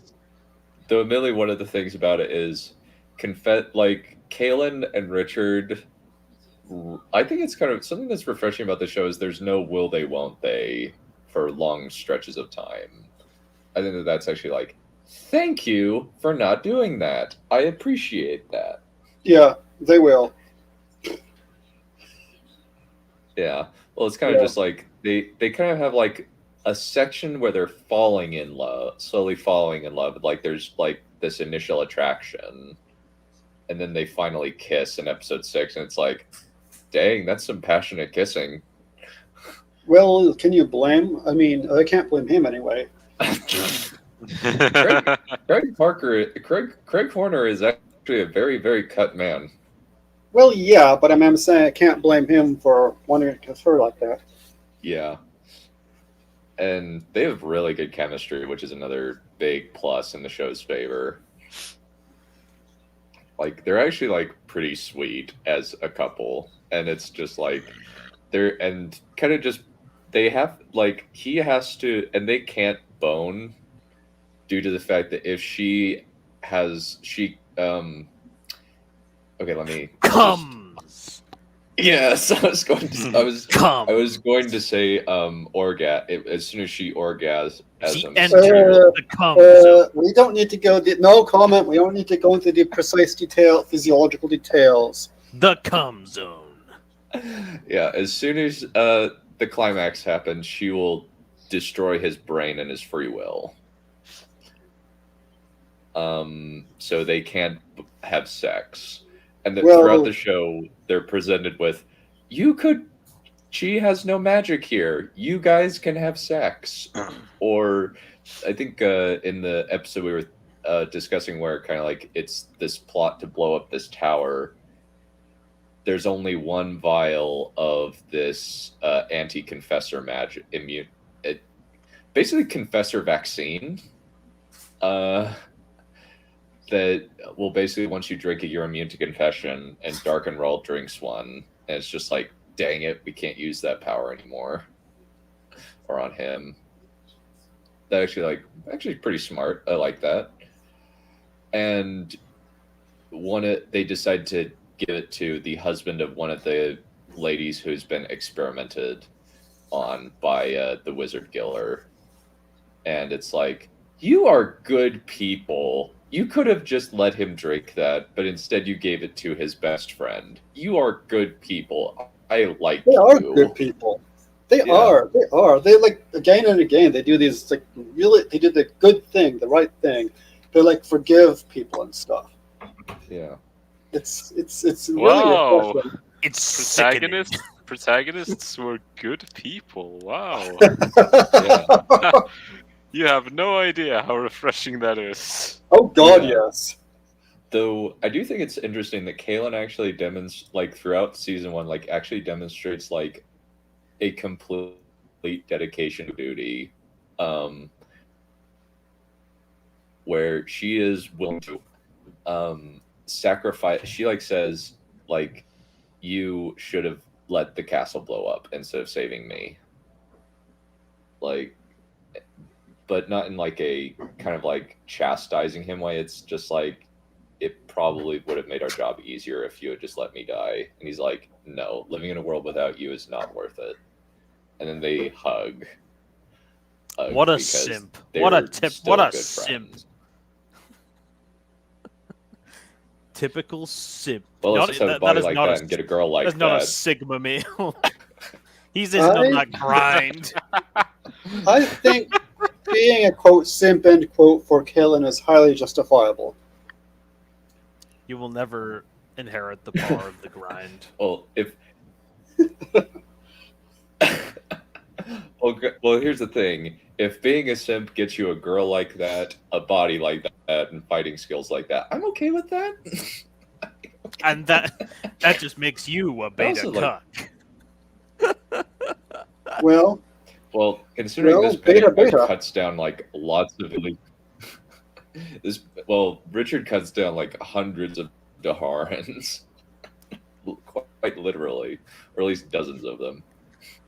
You see, it's a gamer pad. Go for it. Not many girls come here because I get friend zoned so frequently.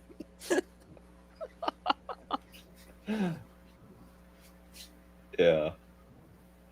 So, but yeah, the painting thing is so broken, and kind of the guy dies at the end, sacrifices himself, redeems himself, but it's just it's not even something he was born with. He found out about this book and he started using this magic. Just he learned how to do it. It's just other people can learn how to do this. Huh. Clearly. It's pretty broken. And then we get to the finale, where there's some good character stuff, but the mechanics of the world break in this final episode. I don't know what they were thinking. To summarize, they decide that they should use the boxes of Orden against Darken. And they also decide that to prevent Richard from going evil while using them, because the books do that instantly, they're gonna have Kaelin confess him. Because love is the most powerful magic of all. they actually say that too, and at least They two, literally I think say it's twice. that verbatim. Yeah, they do. What is this fucking Yeah. Harry Potter? Fuck off. So, a bunch of Mord Sith show up, and they're apparently so effective that they take out the entire main trio immediately. And Richard gets stabbed, and somehow this combination of magic sends him forward in time 60 years. Yeah. To where Kaelin had Darkenral's son. Oh, this proves that male confessors are evil, and also Nicholas is a kind of a stupid name for a Dark Lord. Yeah. Funnily enough, even though it's kind of the I guess the moral, if you want to call it that, the moral of the story is no, we were right. We should have killed the child. But even despite that, I still love the scenes with the child. I love the thing where he's the other kid comes up to him with his like, isn't it? It's like his finger, Yeah, his severed finger. and he's just like, "Does it please you?" And he's like, "Yes, yes, Yes, this pleases yes, me. yes. Go away now." It's like This pleases me. that is like, I don't even care about the context. I'm just like, yes, that is brilliant. I love this scene. Yeah. I love the fucking look in this kid's eyes, and the part where he says to the, what do you call it, like the general guy, he's like, he does he even say anything, or does he just like look at him and then he doesn't even look at him. He just stabs Dark and Ral and he's like, thanks. Good. Yeah. You have done well. I'm just like, I fucking love this kid. I want to see more of this kid. The evil kids are good in this show. Yeah. Every scene of him just being like pure evil was just brilliant. It was so funny. Or like when he says, "No, father, I want to kill my mom after she tried to kill me." Oh yeah. The way she's like, what is it? He's like, "I love you, mother." He's like, "Yes, I love you too." And he's like, "Good. Yeah, that's good. That's good. You're a sociopath. You're clearly psychotic and just, and then like yes, mother." And then he like gets really old and just looks like, clearly like just looks like an old. He kind of looks like old Grindelwald. Yeah, I want to see like a fucking story of just him being a psychopath. He looks like wrinkly Voldemort, essentially. Yeah. Yeah, kinda. I think they actually like reused that actor for Campiness role in season 2. Oh, that is hilarious. Yeah. I could watch a whole series of just him being evil, of like him as a kid, just being evil, and just go. I'd love the idea of like him going on like adventures, like quote unquote adventures, but it's all just like him like playing. I think like people are just terrified of him, and it's like, we have done it. We've vanquished the evil. It's like that was a pregnant 23-year-old woman, sir. It's like, yes, a monster, as I said. It's like, yeah. It's like, very well, my lord. It's like, what will our next adventure be? And then we do get introduced to Mordred Kara, who I like, but mainly for like I've seen season 2 and kind of seeing her in this episode. I'm just like, I'm just like, Kara Mason is awesome. I love Kara. In season 2, there's so many great fucking moments in season 2 with Kara. I fucking love Kara. Yeah. But Becca was like, Mord Sith, I hate it. I hate her. Especially since like she is horny AF. Bruh. She is, yeah. Bruh. Like super, super horny. But like she's pragmatic though. Like she understands, okay, so the problem still remains. So if we don't fix this problem, all the Mord Sith are gonna die. And so basically they figure out, in order to send Richard back into his own time, they have to use the Mord Sith's torture rod, the Boxes of Orden, and Confessor magic in order to send him back in time.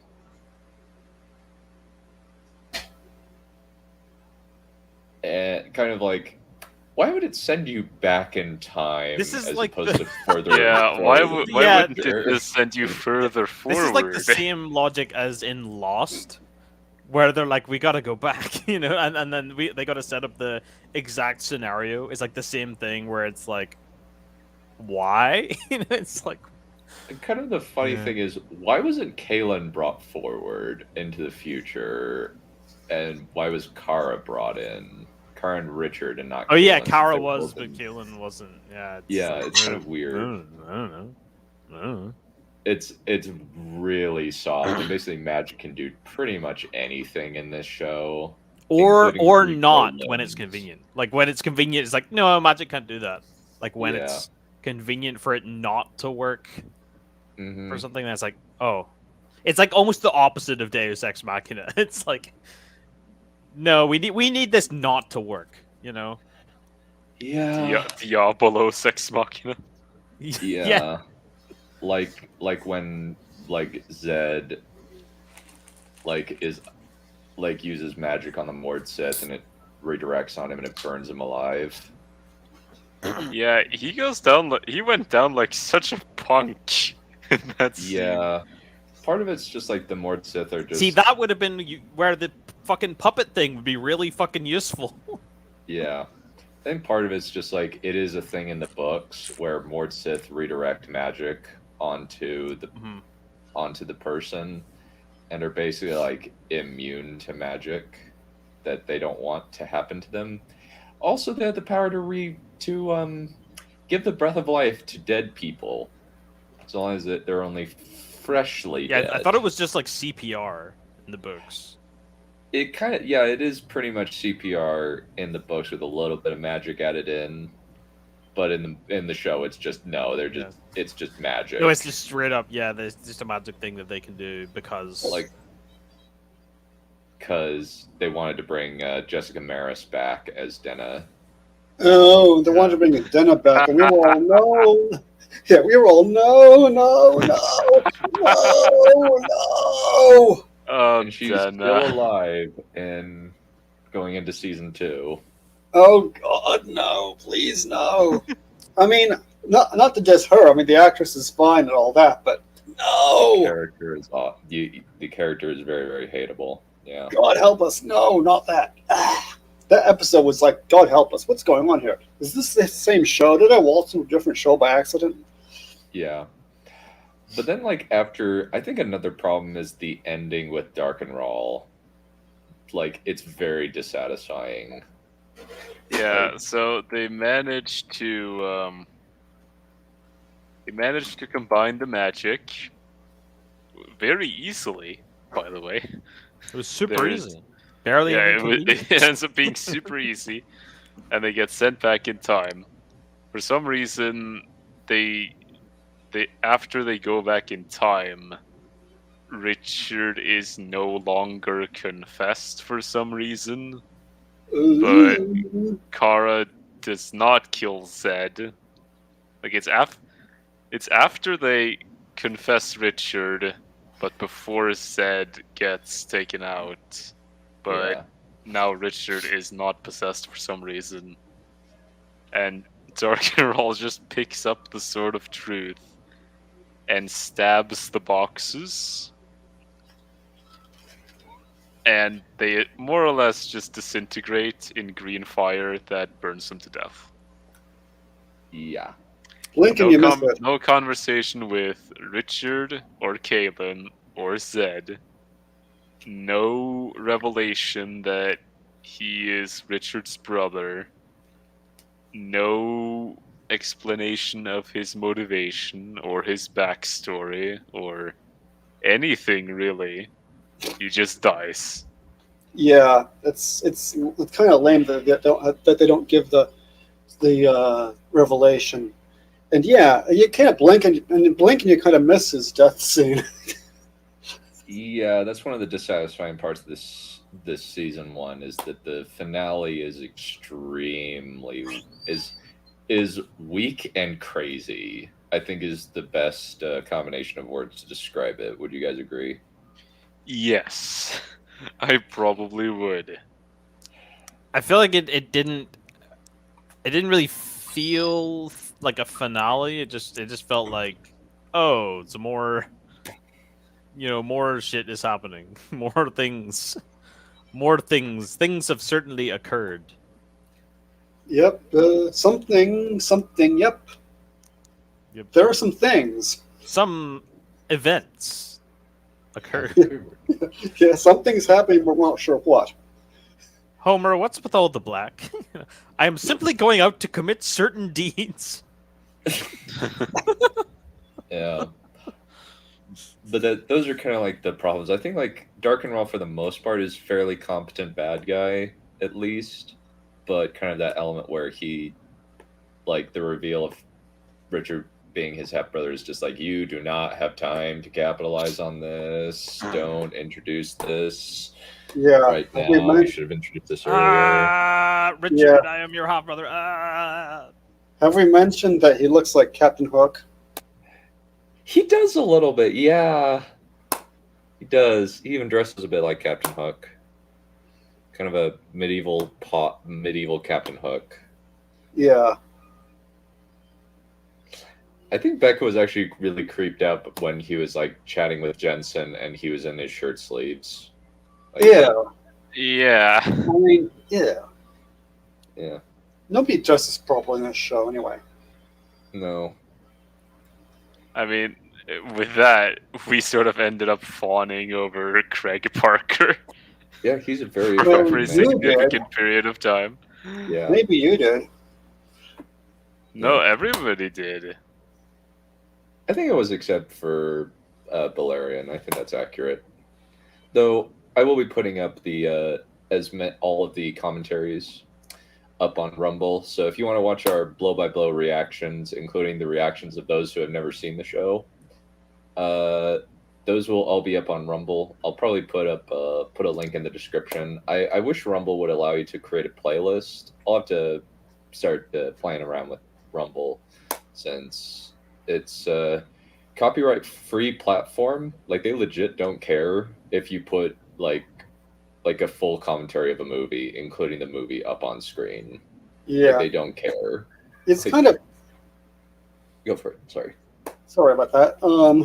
It's kind of limited in terms of what the viewer can do. I mean, for some reason, I was only able to make the one comment and, like, there's, like, lots of things as a viewer that you can't do. So the only advantage is you can put up anything, copyright or not, on it. So that's the only advantage that I can think of. And Rumble sounds kind of cool. Yeah. But I think kind of like we need one of the things that we can do. We've talked a little bit about this, but what would you guys say is the strength of the show? Like, we've kind of talked a little bit about it earlier. We just kind of didn't get to the slide. Any like thoughts that we haven't brought up in terms of what the show does well? I think it's just the tone. You know, it's like so like jolly. You know, it's so like we're on an adventure. You know, I like it. Yeah, and it's kind of just like, it's not like abundantly corny. Like, the acting is pretty solid throughout. It's just like sometimes it's like there's some odd ideas here. And one thing that actually does pretty well is like it does horror pretty well. Like the scene in season 1 episode 2 where in this cave and Kaelin is just trapped in a cave with the Shadran, which is basically a Minotaur. And it's actually really scary because you first see the bones and then kind of you just see like the face of the Shadran. It's just really creepy. It's actually like really it's a surprisingly tense moment. Yeah, the interactions among the characters are pretty good. Character development in general is pretty good. Mm-hmm. There are payoffs and consequences and stuff like that. So that's pretty good. Kaelin is hot. So that's a plus.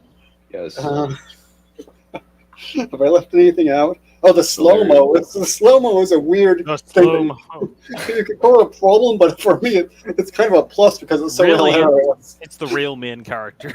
The real main character of the show. The slow-mo. No, slow-mo is the superpower of it's Richard's superpower. And Kaelin's, too. Yeah. Yeah. Yeah, it seems like Balerion's building a harem. Oh, and Kaelin, she's running slow-mo, and she outruns this cart that's carrying Richard this She runs this cart that's carrying Richard away. She's running slow-mo, but she catches up with it. Like, through the power of slow-mo, I catch up to a horse-drawn cart. That should be an actual par, like the par of slow mo. Yeah. Yeah. Well, Time it is is slow. it is a drug in Dread. I fucking love that movie. Dread 2012. I Dread- mean, I like the comics as well. I mean, I actually have like a shit ton of the fucking 2000 AD comics, like Yeah. big like pile of them. But that movie, the 2012 one, it's so good. Yeah, it's so much better than the Stallone one. So much better. It's so I can watch that movie like over and over and over again. It's like it's so satisfying. Yeah.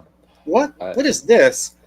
Slow-mo has a unique set of powers. In actuality, he moves extremely fast at all times, but his powers have trapped him in a time warp, where his movements are extremely slow. This is the polar opposite of his father, blinding fast, who not only has complete control over his speed, but can move extremely fast. The Adventures of Shark Boy and the Lava Girl Wiki. What the blue bleeding the blazes fuck? is that? What? Shark Boy What? and Lava Girl. It's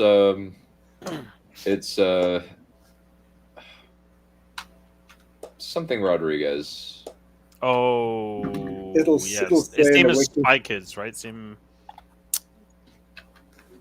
creator as Spy Kids, isn't it? Yeah. He's also the guy who did Dusk Till Dawn.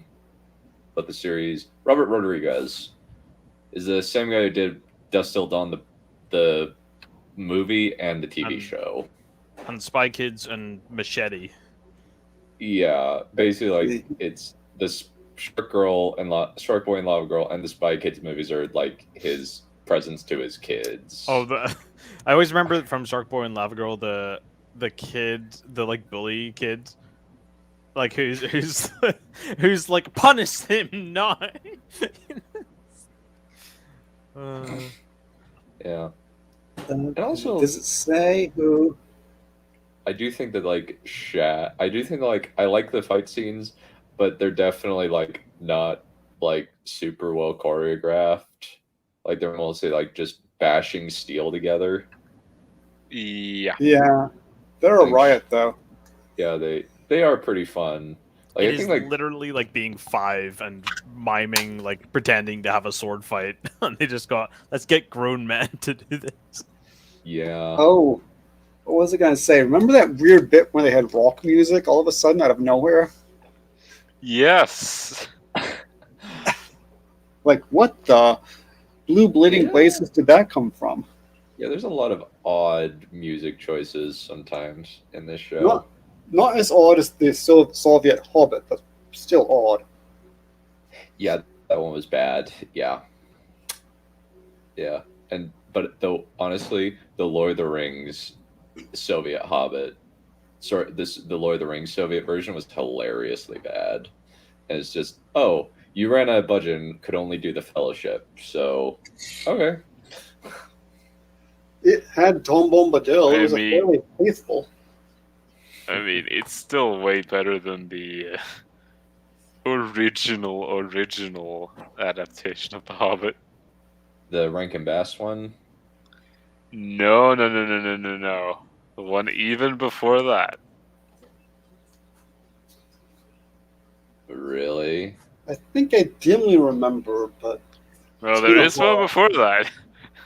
I humorously call it the Snyder cut of The Hobbit. oh, God help us then. Oh, I remember now. That was you linked to that to the Discord. The 12-minute in 1966? The 12-minute cartoon still? What the fuck? Yeah, I forgot all about Directed that. by Gene Bruh. Deitch and produced by William L. Snyder.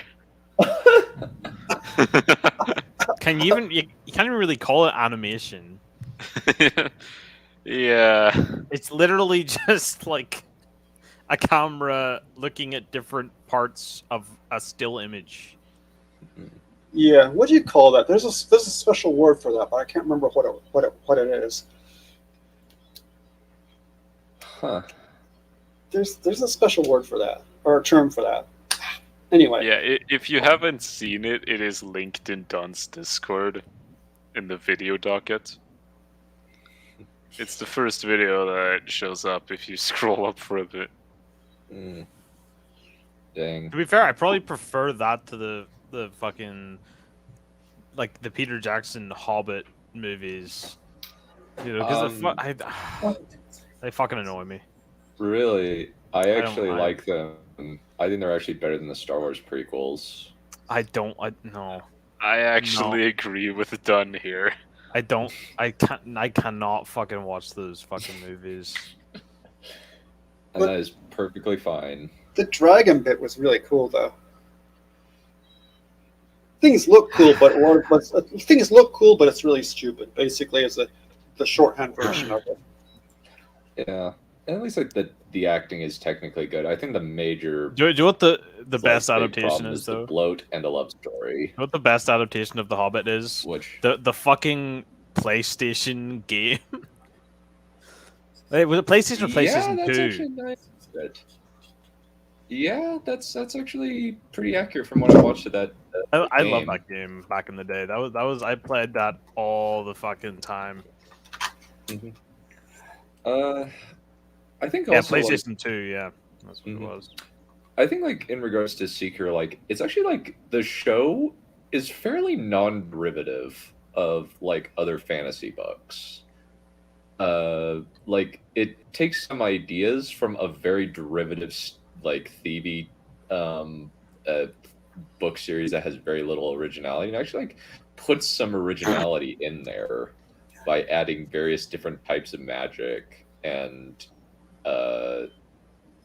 not just like using the same like story beats. They actually I'd like, say try and take it feels very Arthurian.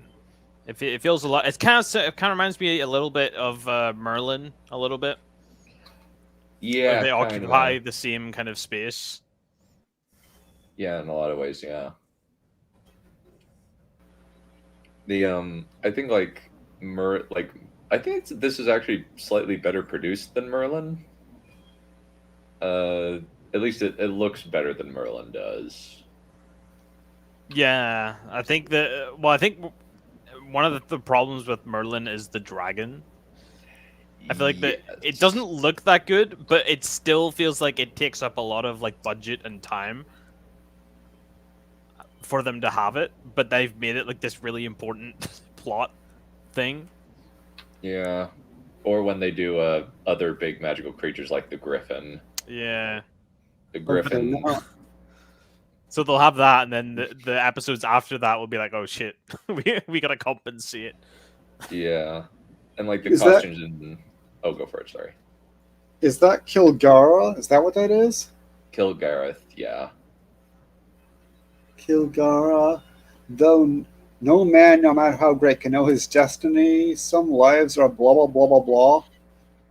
Yeah, that's the guy. Yeah. And he's voiced by the same guy who voiced Aragorn in the Rankin Bass Lord of the Rings. He looks kind of cute, I guess. He looks like someone's pet dragon. Yeah. He's also a Ollivander in Harry Potter. Same actor. Yeah, okay. I think also like part of it, a big part of the show is I think like the show really like the cast very much carries the show, because even though it's kind of like fun trash in a lot of ways, I think the biggest thing is like the characters and the actors really carried along, like especially in the banter. Like that's a big reason for why the show works, I think. Yeah, the interaction. And I wouldn't call it trash exactly. Maybe schlock. Yeah, schlock. It It is kind of schlock. schlocky, but it's very lovable. Yeah. Yes, it's good schlock. Yeah, and they definitely add. There's definitely more horror elements in season 2. Since you got the Keeper of the Underworld Keeper. there, Yeah. which I'm interested. I don't know if. since it'd probably take us about a few weeks. I don't think it would take us 4 weeks. I guess a month to get. Well, I don't know. Would you guys like to try to take a break from Seeker and do the sequels, or do Seeker concurrently and finish season 2 before Wheel of Time, or do Seeker after Wheel of Time? I don't quite know about the time schedule we'd need for that. Wheel of Time. So the first 3 episodes Drop on the 19th of November. they all drop at once. Yeah. Well, the sequels won't take that long, will they? I mean, how many sequels are there? Just There are 3. 3. Oh, okay, that won't take that Well, long. technically 2, because you guys have already done Rise of Skywalker. I didn't. Yeah, basically, like, if we do Rise of Skywalker, we won't do a stream on it. We'll just record a second commentary and upload both commentaries to Rumble. And I'm just going to start... I'm probably going to start now to upload all of the commentaries once we finish it. But it's basically just, if we do Force Awakens and Last Jedi streams, that'll kind of complete it. And I'll just put them all in a playlist. Okay, so we'll do a watch we'll do a watch with commentary for Rise of Skywalker, but we won't do a separate review stream for it. Yes. Okay. And we'll just kind of figure out something else. So, do you think that Yeah. we could? I finish do season have 2, or I should do we- have a little idea that Okay, you go and for I it. could probably talk about later, Done, for a wrap up to the sequel show. Okay. We can talk about that later. Okay. Any other thoughts on, like, since we've kind of talked throughout about, like, what we like about the show, any thoughts that you kind of want to bring up before we kind of conclude things? I think we'll have more to talk about in season 2 because, like, there's a little bit more plot, technically. And Yeah. it's the first season is kind of finding its feet, and it's got a lot of filler. Whereas season Some of 2, it's good filler- filler, though. Filler adds to its charm, I think. I would agree with that. Yeah, it's Yeah. good filler. Because if you condensed it down to like only the most important episodes, I feel like it would lose a lot. I would concur Not because not to mention. Oh, sorry. oh no, I was just going to say because like a lot of the character stuff that we like is in the quote unquote filler episodes, and even like the filler episodes usually have some kind of stinger leading into the next episode that furthers the plot in some way. Yeah. Not to mention also that the important episodes are not always the best ones. And we could mention here the last 2 episodes. Yeah, like the plague episode was kind of weak. It Yeah. was basically like a recap of the Box of Warden thing going into the finale. Yeah. That's another thing that's kind of OP is the like Zed taking sicknesses into himself thing. Yes, That's very like, oh, he can just do that. It's like so any illness or whatever is always like, can he just do that? Can he just, you know? I think at least there's a measure of limitation on that. If he gets Yeah. overwhelmed, he can't heal himself. I did like the part where he's like, no, I'm sorry, I can't heal you. You know, deal with because it. that You know? the guy's son Yeah. dies, and because he isn't able to heal the kid in time. He has to heal this other chap who's a bad guy because they need to get information out of him. So Yeah. the father is understandably annoyed. So that was pretty good conflict. That's another thing. There's good conflict all of the time in this show. Mhm. Yeah. So that was actually a good thing. It's not built on absolute bullshit, which is very Yeah. refreshing to see.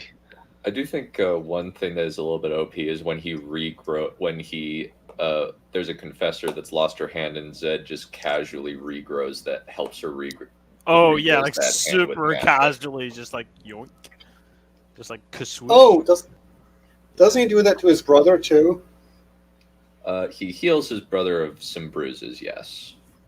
Oh, okay, but he doesn't grow a whole new limb or something. No. So, Okay, fair enough. what other like shows would you recommend to someone who liked this? I would recommend, uh, since it's from the same stable, Hercules and Xena. Yeah, I guess Those makes two sense. shows. I haven't seen them. I've seen the animated movie, but I would imagine like if you, it's probably a similar style. Yeah, it's probably maybe a little bit more like corny, I guess. Yeah. I think the people who like this would probably like Witcher. Hmm. Witcher's kind of like this, but a little bit more adult focused with a slight problem of it's got non-linear storytelling where you kind of have to pay attention. It does get yeah. better on rewatch, but when you first watch it, it's just like, okay, what time is this in? Yeah, I'm not sure how I feel like the non-linearity of it. I'm not sure how much it really adds. I feel like it's just kind of annoying. It's just kind of pretentious. Like, look, we're doing it. We're doing the non-linear story thing, and it's like that's very nice. But could you just tell us the story normally, please? Yeah, I think that sometimes non-linear storytelling is kind of used as a gimmick in order to make the whole thing seem more sophisticated than it really is. I think the only time I did quite like I liked the non-linear storytelling in like the first season of Westworld. I quite liked. Yeah. The first season of True Detective also has non-linear storytelling, and it works. So yeah, like really, it can really work, but well. I feel like with Witcher, I kind of just I don't know. Yeah, just kind of felt unnecessary. You have to be searching for the context clues very carefully. Yeah, I have not watched any of those shows, but I prefer linear, please, with the occasional flashback being fine, but linear. Yeah. Other shows. I think that it's interesting. Like, I actually don't think that people who liked Game of Thrones would. I'm not sure like what the overlap for people who like Game of Thrones and people who like Legend of the Seeker would be. Yeah, it's weird. I mean, Go for we it, liked Larry. Game of Thrones too in the earlier seasons. Anyway, we liked Game of Thrones, but I don't know if you'd like.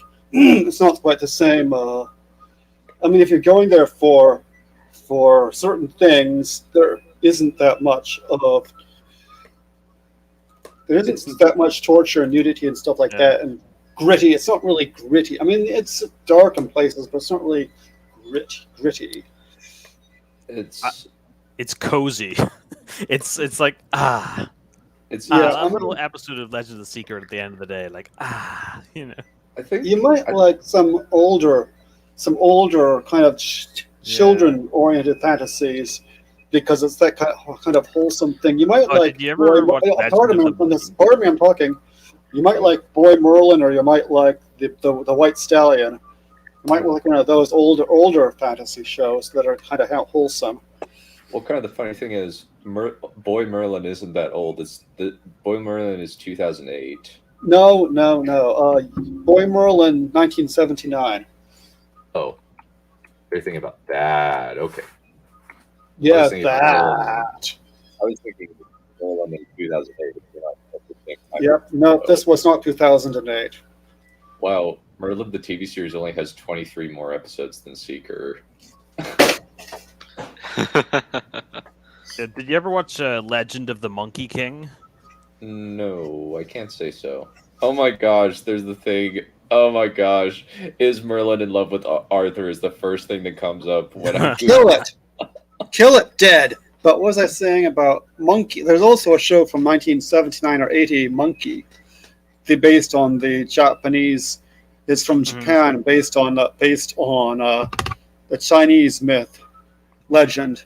Oh, it's like the same as like Dragon Ball, like the same Journey to the West, isn't it? Journey to the West, yes. Journey to the West, yes. Yeah, it's based on that. And that in turn has a remotely speaking, it has an historical basis because there actually was a monk named Xuanzang who went to India and he left a record of it. But I don't believe there was a supernatural monkey spirit that I know of. Yeah, Not that I know of. yeah. I think if you're like able to look past the extremely low budget, The Adventures of Sinbad TV series, the full thing's on YouTube. It's very cheesy and corny, especially since it's like made in the 90s. So if you are able to look past the 90s TV budget, you might have a good time. And also, like, the acting's pretty corny and not very good. Does that have Omar Khayyam in it? I don't believe that it does. Ah, different Sinbad then. Okay, because I get confused sometimes with some of these older shows. Maybe that one's from the 80s too. Uh, Oh, what about the Highlander series? yeah, maybe you might like that. I'm not sure. Oh, I found it. The Adventures of Sinbad. It's from 1996 to 1998. Yeah, I don't think it's the same show. That show is from like I think that was in the 80s.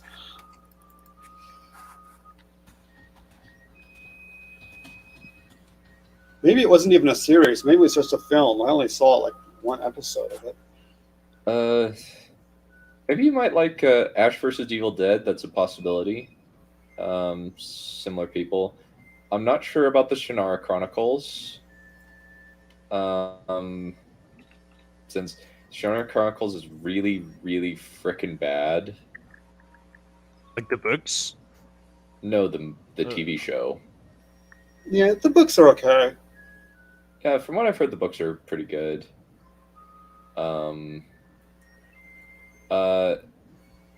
Do not watch Charmed. Charmed is awful. Emerald City in 2017. Maybe you might like that? I'm not sure. I'm just kind of looking up if you like shows, these TV shows. Like, I'm getting a lot of like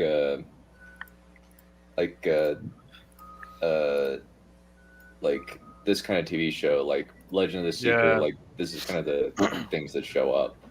What about Once Upon a Time? Did you guys watch that? I've seen Once Upon a Time. It is bonkers nuts. It's fucking batshit. But I find it pretty entertaining. At least like the first like 3 seasons are probably like the best parts of it. I think that I got to the beginning of the King Arthur season, and then I had to go on my mission, and then from there I just didn't pick it back up again. I know that like they do go to like Aladdin and Hades. Yeah, they do. And I was It's how all of the fucking characters are related.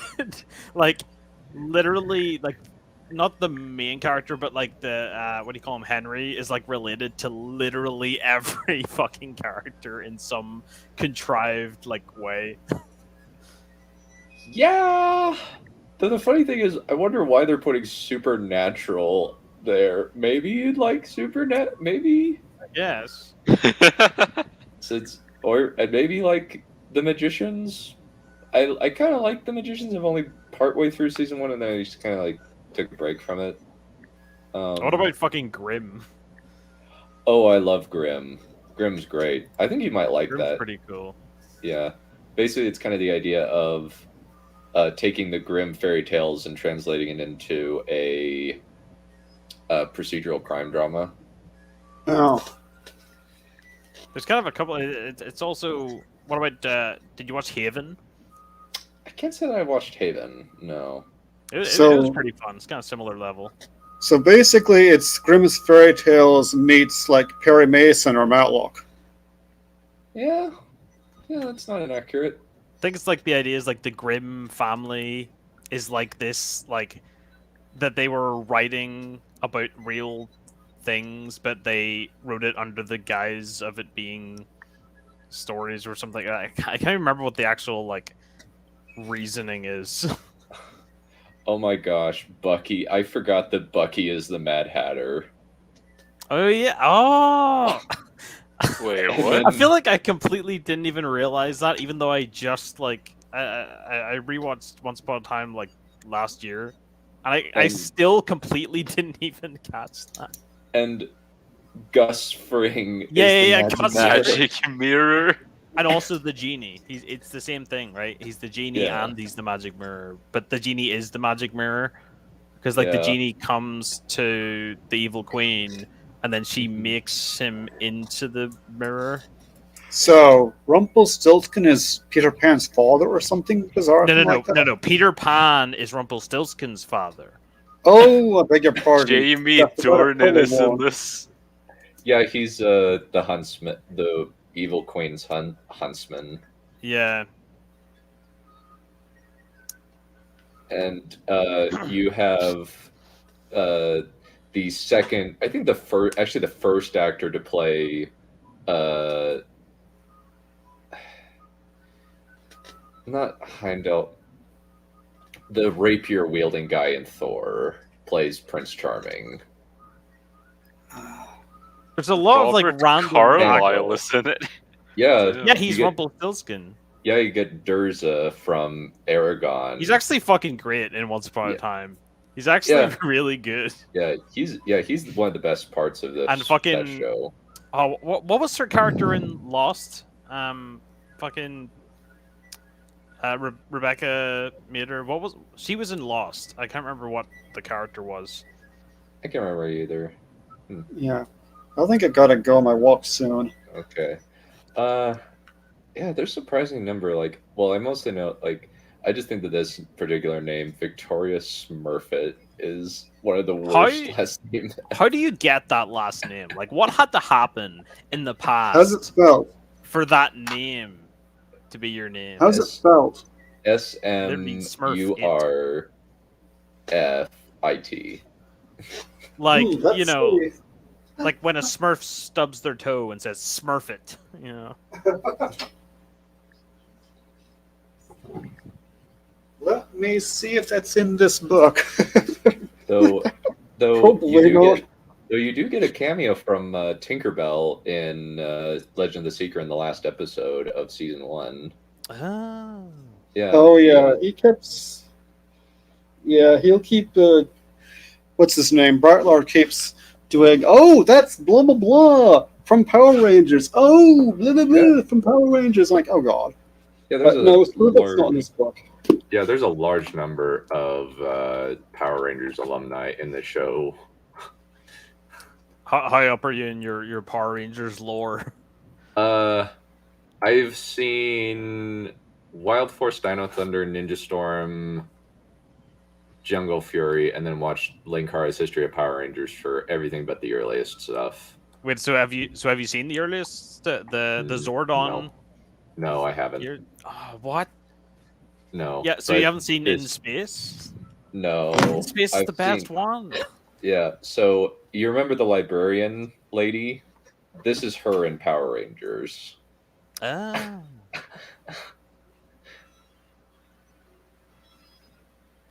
Huh. Like her name is Cat Manx, which is funny. Cat And- Manx, like Manx cat backwards. I guess so, yeah. Ugh. But yeah, that's like she even has like cat ears. Oh god, show that again.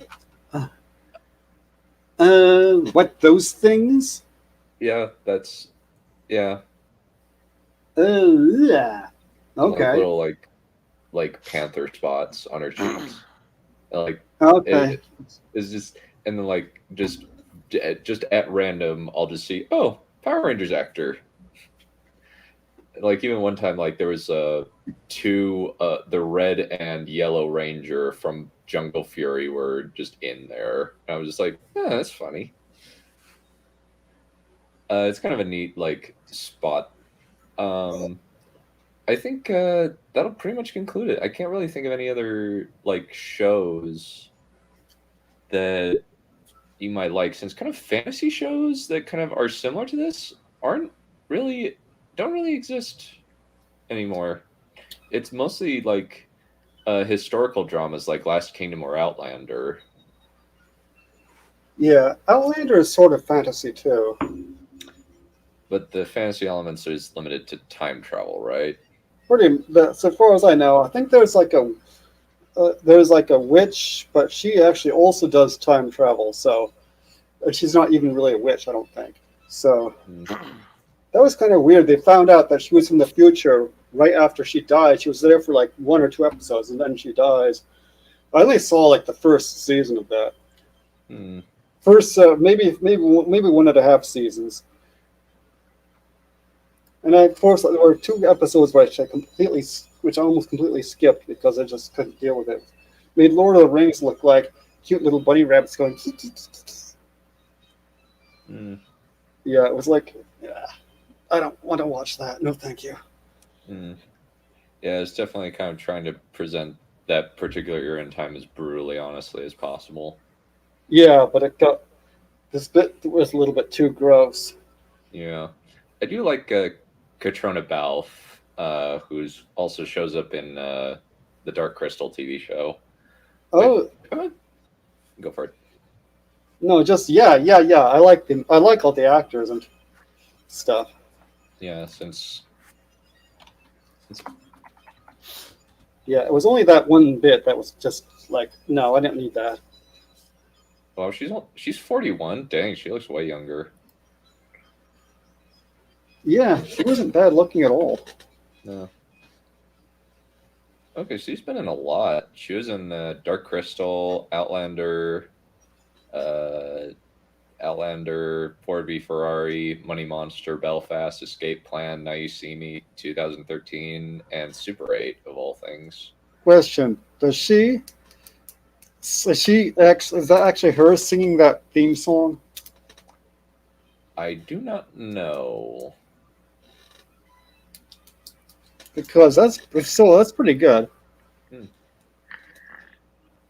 Any other closing thoughts? I think we've thoroughly covered Seeker, even though it wasn't terribly as organized. We kind of Not really. I mean, did it really even need to? Yeah. We jumped all over the place. And if you want to watch it, it's actually free on ABC, or you can watch our commentaries, which admittedly has our vocal graffiti over it, but hopefully it's entertaining. Yeah, sometimes we're adding value to it, shall we say? And if you can't do that, just use a really long telescope to a country that does have it. That's Yeah, since it's free on ABC, which kind of just get a VPN, and use that to watch it on ABC or some other site. But I just know that I know for sure that it is free to watch on ABC. You don't it's not behind a paywall of any kind. It's just ads, and if you have Brave, it'll automatically block the ads. Yeah, and if you don't, the ads are probably what's the word I'm looking for? They're probably drugs. They're probably about drugs that have a whole lot of side effects, and it's really happy people in the adverts. And they're like, may cause constant diarrhea, existential dread. Oh yeah, I love those things. May destroy your soul. May cause the destruction of your entire soul and your sense of identity. Yeah, I have a parody of that where ask your doctor if deadly poison spelled with an IN at the end is right for you. It's all one word. I love the Adult Swim sketch, the uninterrupted footage of a bear, but then it's the advert for one of the medicines or whatever, and it's just this woman going absolutely insane, and then she sees I think she sees a different version of herself, and yeah. Yeah. So anyway. So yeah, it's about time for my walk anyway. In fact, Alright. I think probably should have done my walk earlier, but didn't want to miss anything. Yeah, I should probably go sleep. Alrighty. Yep. Well, thank you all for coming. This has been fun. We're probably going to get more numbers when we talk about Force Awakens, and I'm going to have to watch that twice tomorrow. Or a treat for you. Actually, no, you should be grateful because it's brilliant. Yeah, it's a New Hope ripoff with worse Earth's logic. And Yes. worse characters. It's brilliant. And a worse plot. It's brilliant. I haven't seen it, but it's And brilliant. way worse world building. And a worse bad and a pathetic bad guy. Well, I'm looking forward to watching it twice. Hopefully, I'll be able to. I will make sure to set my alarm for 11. For it'll probably have to be 10:30 for me actually, since I have to take my little sister in about 1:15 ish. Then I'll be back around 2:15 ish. So I'll be able to make it in time for Valerian's survey of literature. Okay. Yeah, hopefully it'll work out. Yeah. Get enough sleep tonight. Yeah. Yeah, that's gonna be nice for once.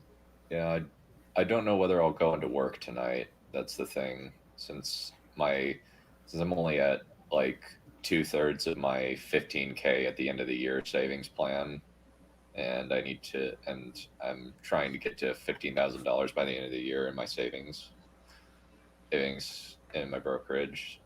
So thankfully, like I grew by $800 just doing nothing by just smart investing. So that's something. Yeah. That's good. All right. Well, we'll call it good for today. Thank you all for coming. We'll call it good. See ya. Have Riot.